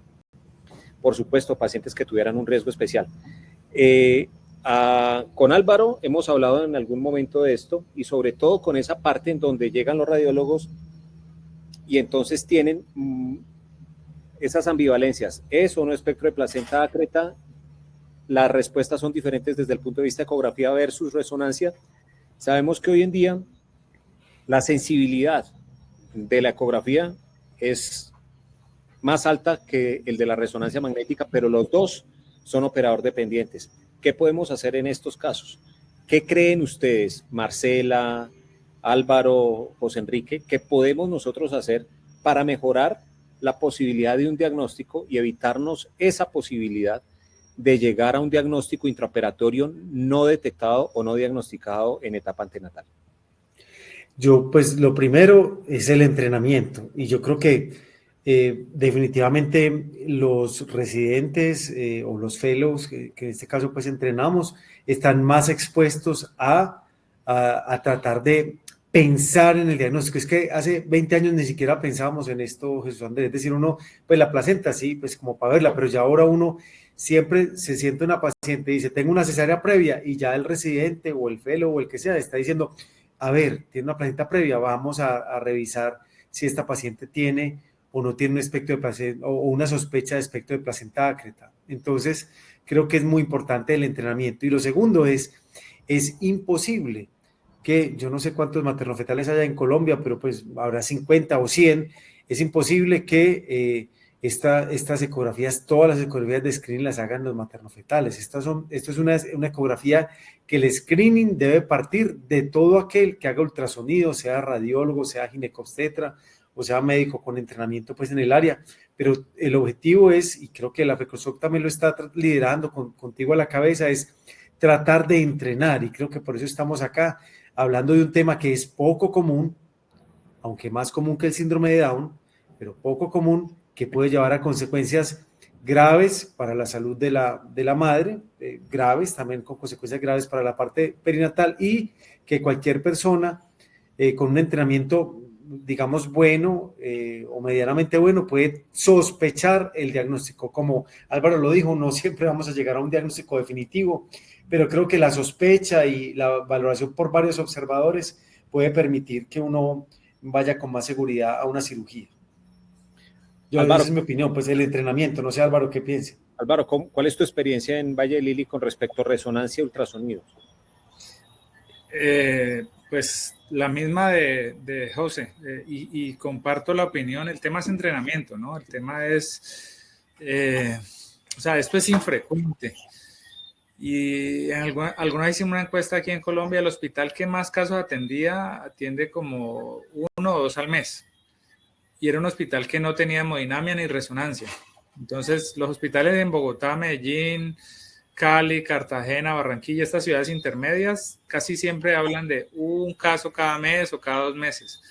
Y no a todos les hacemos resonancia. Entonces, es la misma curva que tienen que recorrer los perinatólogos para hacer un buen diagnóstico, la tienen que hacer los radiólogos, con un problema adicional. Es que no es hacer y hacer, es que hay que hacer la ecografía o la resonancia, y luego el grupo quirúrgico, que casi siempre es otro, tiene que hacer videos y devolverle la retroalimentación al doctor. A mí me pasaba mucho, habían peleas al principio porque no grabábamos. Entonces el cirujano decía, no tenía acretismo. Y el perinatólogo, ¿cómo que no? Sí tenía. O al revés. Y no se creían. Cuando montamos el grupo interdisciplinario fijo y comenzamos a grabar todo, no era atacar de que te equivocaste, no te equivocaste, sino mira esto tan raro. Y hay casos rarísimos. Hay casos de dehiscencias de 10 centímetros con un acretismo de 1 centímetro. O hay casos que tienen ácreta, íncreta, pércreta, dehiscencia y un pedazo de dehiscencia sin placenta. Entonces, todo depende de dónde yo tome la muestra para hacer el análisis histológico, lo que me va a decir el resultado final, por ejemplo, o de cómo yo maneje la muestra. Por ejemplo, yo sé que José, como ha tenido algunas controversias con sus patólogos, él ya me dice que él siempre trata de confirmar el diagnóstico en el quirófano. Y eso es lo que recomienda, por ejemplo, Janiaus. De que se trate de confirmar el quirófano, pero después le mandas placenta y útero por separado al patólogo y el tipo te reporta normalidad, por ejemplo. Entonces estoy de acuerdo, el tema es entrenarse, pero cuando un radiólogo tiene el escenario para sentarse a ver imágenes de cirugía, y cuando uno se toma la molestia de ir hasta la sala de radiología a mostrarle al radiólogo lo que vio en cirugía, ¿no? Entonces, por eso la recomendación del consenso, en el que de una se alcanzó más de 80% de acuerdo, fue que había que tener grupos fijos, unas personas que trataban de estar expuestos siempre a todos los casos. Andrés, no tenés volumen, ponle sonido. Sí, Marcelita, no sé si tienes alguna opinión al respecto sobre lo que estamos discutiendo. Te saliste hace un momento. No, nosotros sí, se me perdió la conexión. Nosotros en el consenso sí estuvimos de acuerdo que ya pasamos la etapa de poner a competir a la resonancia con la ecografía, ¿no? De Sí, que cuál vale. era mejor que... Eso yo creo que lo tenemos claro y todos los panelistas y nosotros como líderes del consenso quedamos claros en que en pleno siglo XXI esa controversia ya pasó de moda y sencillamente vamos a utilizar a la resonancia como una herramienta adicional al diagnóstico en los casos que mencionaba el doctor Sanín, en placenta posterior, en los casos de extensión, ¿sí? De percretismo, que queremos evaluarlos de manera similar, pero definitivamente el ultrasonido hace el diagnóstico, no los ponemos a competir, el ultrasonido es el diagnóstico, excepto que no lo podamos ver por ultrasonido, que sea posterior, o las dificultades técnicas que mencionaba el doctor Sanín, pero el ultrasonido es el diagnóstico. Bueno, yo tengo aquí una pregunta. Yo cada vez me le meto más por ecografía a las placentas posteriores, porque yo llego y me encuentro con unos diagnósticos de resonancia en donde si me voy y veo una placenta, me voy hasta el fondo, doy la vuelta un poco, giro a la paciente, trato de verla por atrás, voy por vía transvaginal, veo hasta dónde me llega, si está cerca o no al cuello. Si no es una placenta previa, pues tendré menos riesgos, etcétera. Pero cada vez, esto ha sido progresivo, pero cada vez confío mucho más en la ecografía que ir a solicitar una resonancia magnética. No sé si les pasa lo mismo o no. Pero incluso esto no solamente lo estoy hablando ya solamente para las placentas anteriores, sino también para las placentas posteriores, a propósito de lo que estábamos mencionando ahorita de la resonancia para las placentas posteriores.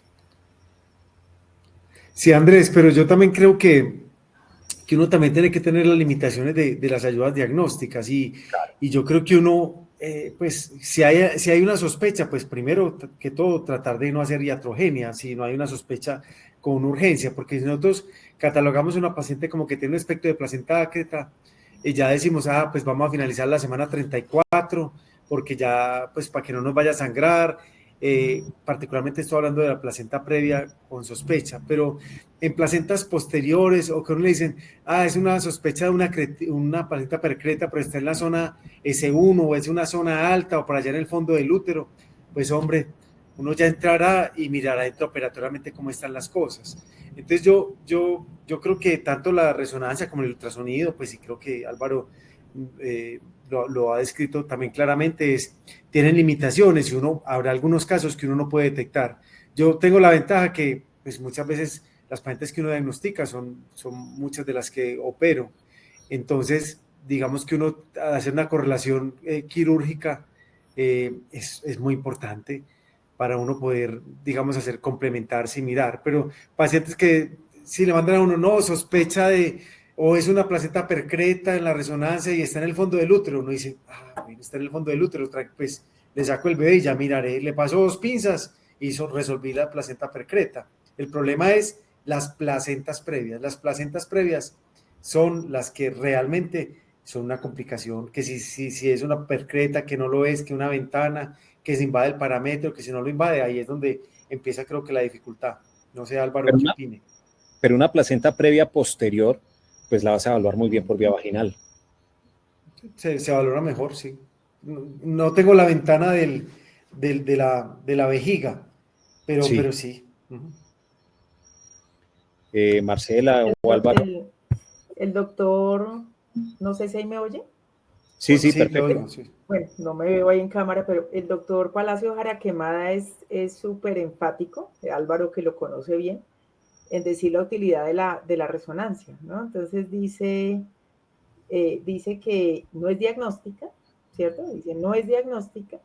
2, es para formas severas graves, ¿sí? La utilidad, digamos. Y 3, sí le sirve mucho al cirujano en la planeación quirúrgica, ¿sí? Entonces, ya la utilidad de la resonancia cambia de ser diagnóstica, aunque obviamente estoy de acuerdo con Quique que existen ciertas pacientes, afortunadamente pocas, donde hay limitaciones en el ultrasonido, pero realmente no es diagnóstica, 2, formas graves, y 3, preparación quirúrgica. Y el doctor Palacios Araquemada es muy enfático en decirlo, ¿no? Porque él también sabe mucho de resonancia, ¿no? A pesar de ser cirujano, pero... Mira, Marcela, que estás poniendo el ejemplo de Palacios y José también lo mencionó. O sea, es complejo el diagnóstico, no es fácil por ninguna de las dos. Y José dijo, cada vez más, y Andrés también, cada vez más confío en la ecografía, porque han hecho su curva, han hecho su caminar y han tenido la correlación. José hace diagnóstico y cirugía. Yo, por ejemplo, no hago el diagnóstico, lo hace Juan Pablo Benavides, yo hago la cirugía, pero estamos en llavería, pues como retroalimentando el uno al otro.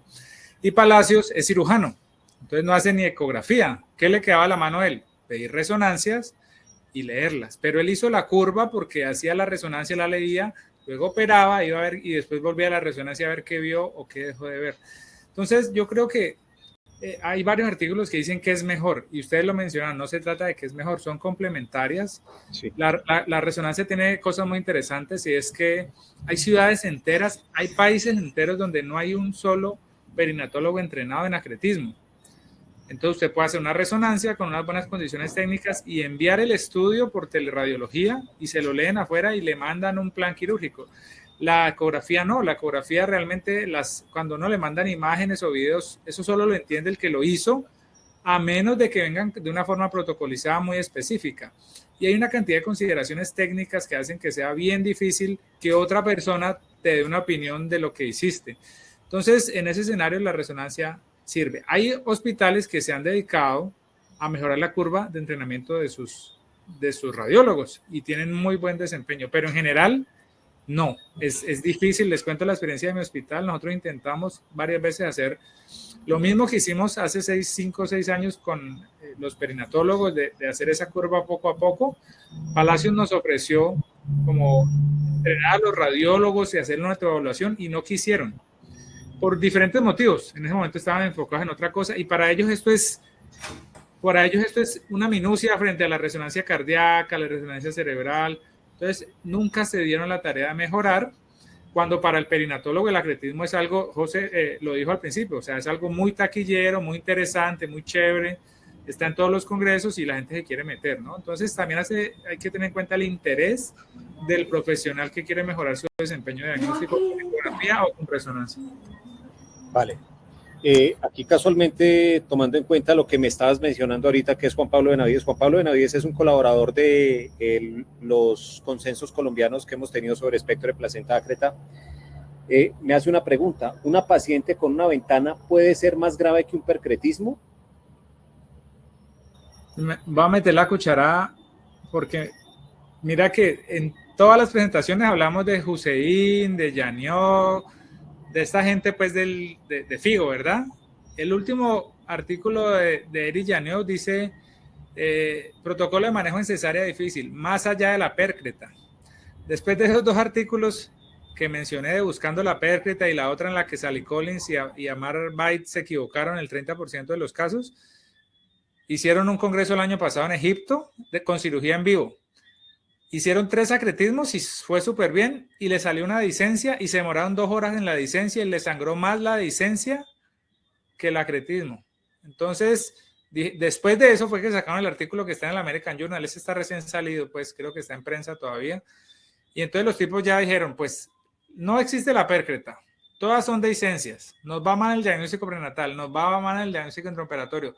Abordemos todo en forma de cesáreas difíciles y ahí metemos la dehiscencia, la cesárea iterativa 5, la fibrosis vesicuterina, la miomatosis y las pércretas, ¿no? Entonces yo creo que tampoco es llegar allá a decir que no existe la pércreta y que esto fue un invento y no, por supuesto que la enfermedad existe, pero sí, a veces la dehiscencia es más grave que más difícil de manejar que la misma acretismo.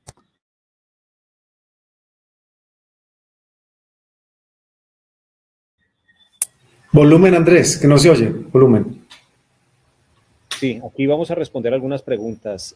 Buenas noches, excelente ponencia. Al decir compresión proximal aórtica, ¿se refiere a ligadura hipogástricas?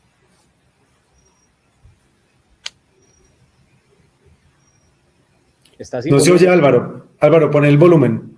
Es un tema muy interesante. La ligadura hipogástrica es el procedimiento vascular más realizado para atletismo en Latinoamérica y en el mundo entero, pero depende de dónde la hagan. Entonces, la técnica descrita es que se liga la hipogástrica a 5 centímetros de su origen. Si lo haces así, el tronco posterior queda abierto, la división posterior de la hipogástrica, y queda abierta la pudenda y las vaginales. Entonces, no sirve para atletismo.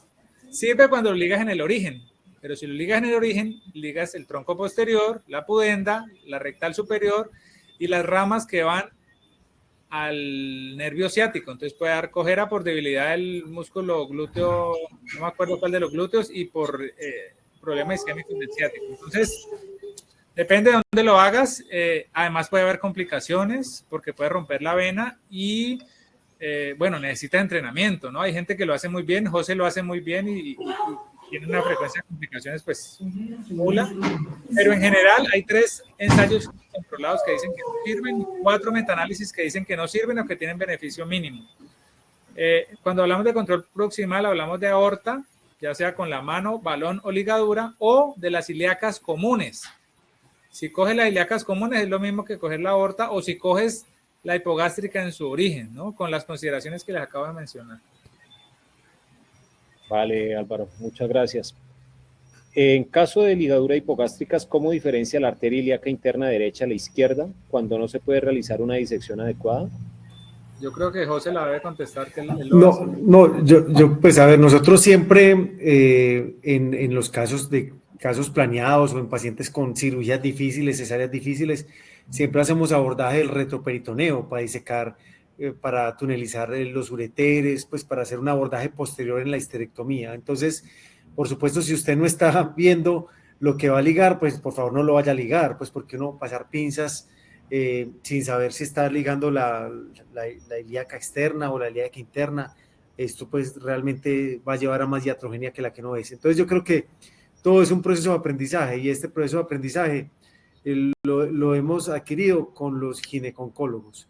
Y entonces uno dice, bueno, entonces las planetas percretas, y además que acá habrá muchos gineconcólogos, pero las planetas percretas las debe hacer un gineconcólogo, y la respuesta que yo voy a decir es no, ni se les ocurra, porque ellos están acostumbrados pues habrá unos que no, pero hay unas disecciones más cuidadosas en otro escenario clínico, y entonces yo creo que cada vez más uno debe estar entrenado en los diferentes escenarios. Yo creo que Álvaro lo mencionó.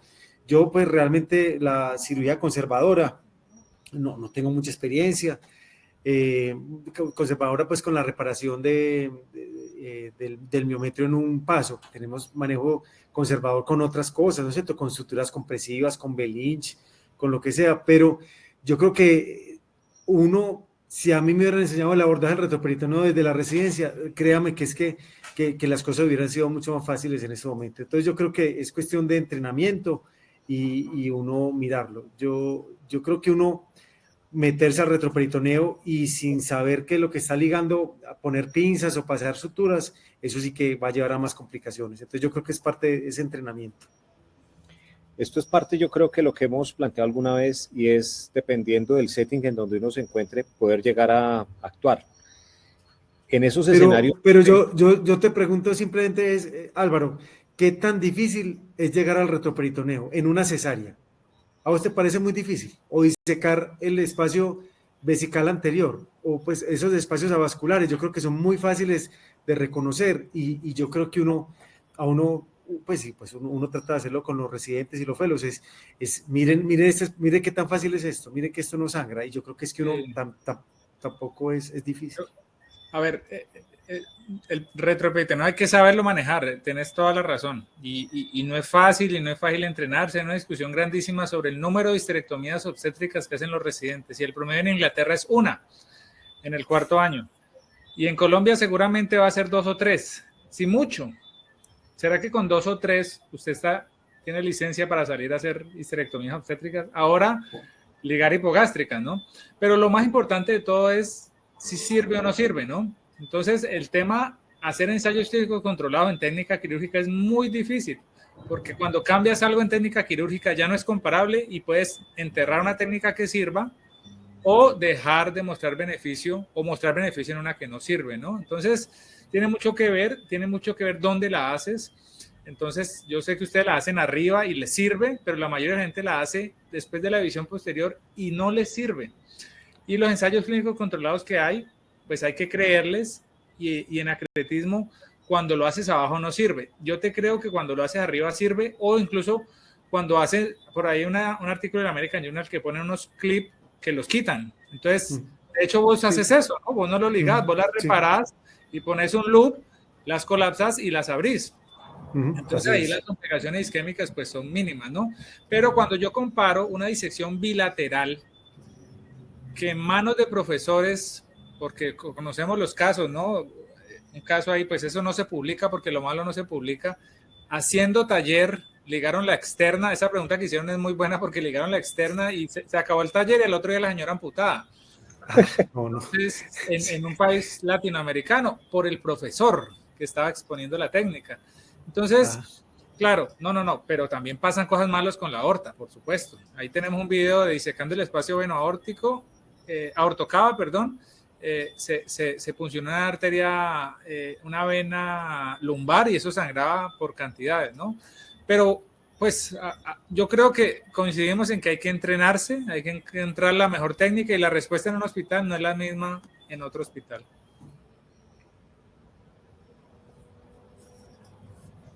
Perfecto.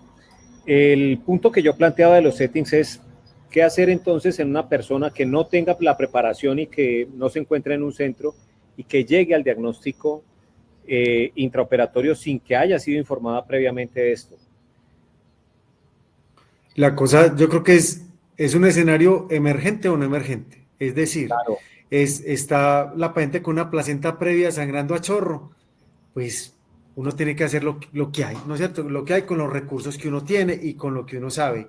Ojalá que todos superamos más, pero un escenario clínico que no ha sido infrecuente, pues digamos que nos han llegado un par de casos, sé que Álvaro también le han remitido en Cali, es la paciente la entran a operar por una placenta previa, el doctor abre, hace la laparotomía y encuentra la zona de, llámese ventana o llámese sospecha de percreta, o llámese, encontró algo anormal y dijo, a ver, ¿qué es esto? La paciente no está sangrando, el feto está bien, y eso está descrito, es cierre la fascia o pongan unas compresas y la paciente haga una remisión primaria a otro centro. Yo creo que eso está descrito y eso lo han hecho en muchos lugares y está, creo, si no estoy mal, creo, Álvaro, que está en las guías de la Sociedad de Medicina Materno-Fetal, que está bien. El problema es el escenario emergente que uno no se quiere ver enfrentado en el hospital de nivel 2 sin tener sangre. Yo digo que uno entrar a operar una placenta previa solo en un hospital de nivel 2 sin sangre, pues uno ya está empezando a desafiar los números en contra, pero pues que se toca, que hay que hacerlo a veces, hay que hacerlo, ¿no es cierto? Pero yo creo que es como uno tenerle respeto, sin tenerle miedo, tenerle respeto a las complicaciones, particularmente respeto a las placentas previas. Uno entrar a operar una placenta previa, aunque no tenga una placenta percreta, son pacientes que son extracciones difíciles, que tienen hipotonía del segmento uterino inferior, que muchas veces requieren suturas compresivas o balones. Entonces yo creo que es como tratar de estratificar el riesgo de qué es lo que va a operar o no, entendiendo que es muy diferente el esquema emergente, pues es emergente, uno hace lo que pueda, ¿no es cierto? Andrés, yo te robo un minutico porque fue uno de los temas que abordamos en el consenso, ¿no? El consenso, ustedes saben que hay muchos consensos. Nosotros, cuando fuimos a hacer el consenso de tratamiento de este diagnóstico, dijimos al principio, ¿para qué lo vamos a hacer si en el 2018 salió el de FIGO? Pero lo que decidimos hacerlo enfocado en la problemática real de un país como Colombia o Latinoamérica con recursos limitados. Y José lo dijo. La serie australiana dice que la mitad de las pacientes con acretismo se detectan en la cirugía. ¿Qué quiere decir eso? Que todos los niveles 2 o todos los hospitales que hagan cesáreas van a encontrar acretismos intraoperatorios. Si yo ya sé que eso va a pasar, no sé cuándo, pero va a pasar, pues tengo que prepararme, así como me va a pasar un código azul obstétrico o una eclampsia o un trauma obstétrico, me va a pasar. Pero el modelo colombiano o el modelo en casi todos los países de bajos recursos es que resuelva el ginecólogo de turno y eso no puede ser así, eso es inseguro. Tiene que haber una política institucional en la que se prepare el servicio para responder de manera protocolizada a las emergencias. Entonces, porque el que está de turno, ¿qué tal que sea un ginecólogo que perdió su trabajo haciendo ecografía y no hace turnos hace 3 años, pero vuelve a hacer turnos? Pues no tiene el tema bien aceitado porque hace rato no lo hace. O simplemente es un ginecólogo que no tiene esa capacidad porque se ha dedicado a otras cosas, a la oncología o a la endocrina, o sea, tiene otras cualidades, pero no esa cualidad de la emergencia obstétrica. Eso pone en riesgo a la paciente, pero no es responsabilidad única del ginecólogo, es de la institución. Entonces, en la norma, en la recomendación quedó que los hospitales tienen que instaurar, y les recomiendo, por eso les puse los códigos QR, que vayan al Consenso Colombiano o pongan Consenso Colombiano de Acretismo en Google y les sale gratis. Los hospitales tienen que estar preparados para los 3 escenarios posibles que ya le mencionó José. 1, la señora estable y el bebé estable, cierre la laparotomía y remita. Pero no es remita con las dificultades colombianas, que es que nadie la quiere recibir porque no tiene aseguradora. No, las entidades territoriales tienen que favorecer el flujo de estas pacientes hacia los hospitales encargados. La situación 2, bebé inestable y mamá sin sangrado. Entonces amplíe la histerectomía, saque el bebé por el fondo, cierre el útero y remita a la mamá en condiciones estables sin tocar la placenta. Y también tienen que estar preparados para la situación 3, es que la mamá está sangrando. ¿Qué hacer ahí? Amplíe la histerectomía, saque el bebé por el fondo y reevalúe, porque casi siempre al sacar el bebé disminuye el flujo uteroplacentario y el sangrado disminuye o desaparece. Pero si no desaparece, el hospital nivel 2 tiene que tener la capacidad de darle apoyo a ese grupo que responde primariamente, apoyándolo con personal extra o con telemedicina, con una videollamada con un grupo experto. Por supuesto, ponerlo en el protocolo no resuelve todos los problemas, pero a mí me parece un excelente primer paso, porque les pongo el ejemplo que pasó el sábado. Una colega con la que hemos trabajado en acretismo, Tatiana Peña, y otra colega, Sandra Botero, nos llaman porque en el hospital nivel 2 hay un hallazgo intraoperatorio de acretismo público, una paciente no asegurada. La mandan al nivel 3 público de mi ciudad, donde en ese momento no había todos los recursos. Ese hospital público, una paciente no asegurada, nos llama a las 8 o 9 de la noche y la manda a la clínica privada, Centro de Referencia de Acretismo. Esta señora estuvo en 3 hospitales, pero llegó perfecta, le habían sacado al bebé, habían cerrado el útero y nosotros completamos la cirugía. La preocupación del ginecólogo que hizo la cirugía fue, me van a regañar porque no fui capaz de completar la cirugía. Porque es ese pensamiento, pero el tipo lo hizo perfecto y yo les pedí a ellos que lo felicitaran y lo felicito públicamente porque eso es lo que hay que hacer. Superó, incluso estaba diciendo, va a pasar una vergüenza, pero lo correcto es esto, y lo hizo. Entonces, es el hospital el que tiene que poner el protocolo para que la atención sea segura y no solo el ginecólogo. Vale, muy bien. Vamos a seguir por aquí con las preguntas. En los casos en los que se deja un segmento de placenta, ya sea adherido a vejiga o a cérvix, ¿qué complicaciones se podrían presentar teniendo en cuenta que se realizó una adecuada hemostasia del segmento placentario que se dejó? No entendí. O sea, le dejaron un cotiledón. En los que se deja un segmento de placenta adherido a vejiga o a cérvix, ¿qué complicaciones se podrían presentar? Yo creo que yo puse una diapositiva de eso. Hay un tipo de acretismo que es el tipo 4, que es cuando no hay plano de disección y está la vejiga pegada y usted ya no sabe cómo despegarla. Una técnica dice, deje un pedazo de útero con placenta, o sea, no solo placenta, sino que deje un pedazo de útero pegado a la vejiga y saque el resto del útero. Y son esas fotos que nos mandan del útero con un mordisco sin serosa, y fue que esa serosa quedó pegada a la vejiga. Pues eso le va a sangrar por cantidades. Entonces, ¿usted qué va a tener que hacer? Ponerle suturas a la vejiga. Entonces, realmente eso es lo que casi todos hacen. Yo lo hacía en el pasado y gracias a un caso que analicé y que yo me sentía orgulloso porque sangró 6 litros y la saqué adelante y le hice el saber y bueno, yo le comenté a Palacio y Palacio me dijo que casi la mataba. Me dijo, no se murió porque estaba en esa clínica donde había recursos. O sea, yo le pregunté, bueno, ¿y qué hay que hacer? Y ahí fue que nos enseñó la técnica de la cirugía subtotal modificada.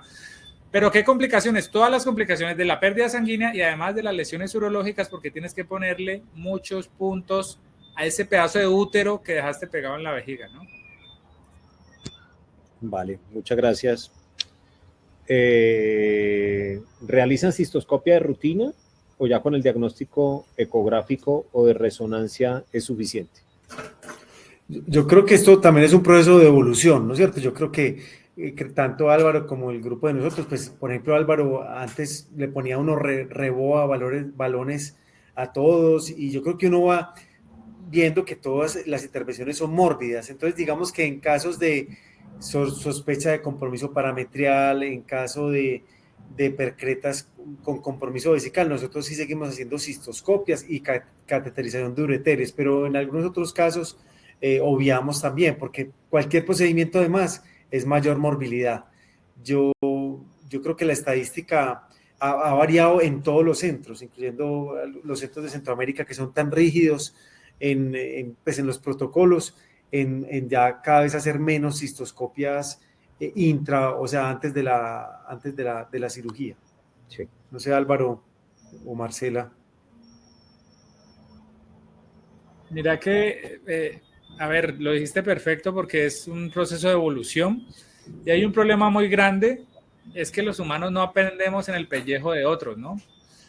Entonces, eso lo estábamos hablando con unos colegas, y es que si te pones a ver qué pasó en Inglaterra, el grupo de Estados Unidos, el grupo de Egipto, el grupo de José Sanín, el grupo de Fundación Valle Lili, es que al principio le hacíamos de todo a todos, porque nos daba miedo quedarnos cortos.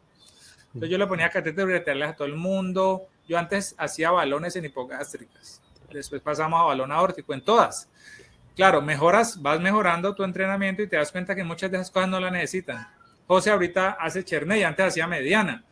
Ya sabe que por el Cherney le cabe perfecto para disecar sus hipogástricas y todo. Entonces, ¿cómo hacer para que si hay 10 centros, 100 centros en el mundo, no todos los 100 tengan que recorrer el camino solo? Porque en el camino hay mucha morbilidad que la gente tiene que aguantarse. Entonces, ¿cómo hacer para que aprendamos de los errores y los aciertos de los otros, ¿no? Es súper complicado, pero ese es el tema de la colaboración, ¿no? Si yo estoy viendo que el otro opera, o a veces no me meto porque me da miedo, pues si el otro me acompaña y me acompaña a resolver el problema y me da un plan B o un salvavidas por si la embarro, probablemente la velocidad de adquisición de la pericia sea mayor. La cistoscopia es compleja, es peligrosa y de nuevo, usted puede llamar al urólogo y una vez cree que el urólogo le va a solucionar el problema de la vía urinaria, pero ellos tampoco tuvieron entrenamiento. Yo hoy no recomiendo la cistoscopia porque usted le pone a un urólogo una masa en vejiga y lo que primero que hace es biopsiársela. Entonces usted biopsia, te lo aseguro, hemos visto y tenemos videos, eso no se publica. Sabes que las cosas malas no se publican, pero usted biopsia eso. Biopsió la percreta. Te lo juro, porque es que es una enfermedad que él no maneja y él ve algo raro ahí, quiero saber si es percreta y la han biopsiado y comienza a sangrar y se arma el problema. Entonces, bueno, y otra cosa, los cambios en el paradigma es que ya se sabe que la placenta no invade, esto no es invasivo, esto es un útero roto y la placenta no tuvo límite y migró más allá. Pero ver una placenta que se meta a la vejiga es muy complicado. Lo que uno ve es una gran vasculatura de la vejiga hacia la placenta y eso es lo que se ve en la cistoscopia. Entonces, no se recomienda. Por supuesto, es entendible que si un grupo está empezando su curva, quiere ir sobre lo seguro y quiere tener los catéteres en los uréteres para poderlos tocar, pero indispensable no es. Y si yo hago la estratificación intraoperatoria, yo puedo ver qué paciente tiene una invasión, una migración lateral, y a esa le pongo catéteres. A una migración anterior, ¿para qué quiero catéteres? Si yo no me voy a entender con los uréteres. Vale, muchas gracias.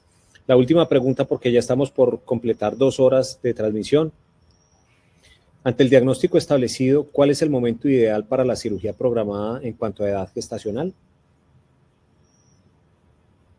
Yo creo que Álvaro, pues que hizo parte del consenso, lo puede responder y es diferente pues el caso en pacientes de placentas percretas, pacientes con un diagnóstico antenatal altamente sospechoso, pues uno generalmente hace estas cirugías alrededor de la semana 34, 35, 36, porque primero que todo, pues no quiere que la paciente tenga un sangrado y que le coja uno a mitad de la noche hacer el procedimiento. Entonces, generalmente lo que hacemos es prematuridad iatrogénica en casos de placentas percretas y hacemos unas cirugías alrededor de, pues o cuando sangre o tenga actividad uterina, pero alrededor de la semana 34, 35, 36, no me acuerdo Álvaro, ¿qué fue lo que pusimos en el consenso? ¿Vos te acordás? Es que...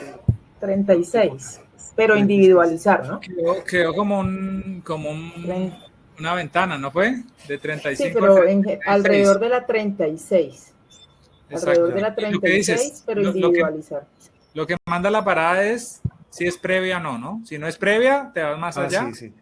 Y si es previa, es el balance de la capacidad resolutiva de la unidad neonatal, ¿no? José lo dijo súper bien, ¿no? Uno lo saca prematuro es para que no sangren, pero si tiene el cuello largo y nunca ha sangrado, Sí, pues te puedes tirar un poquito más, ¿no? Vale, pues muchísimas gracias a todos, a nuestros ponentes, José Enrique Sanín, Álvaro Nieto, Marcela Buitrago Leal. Muchísimas gracias por acompañarnos, muchísimas gracias a todos los participantes. Estuvimos poco más de 400 simultáneamente, alcanzamos a hacer casi las 1000 personas registradas.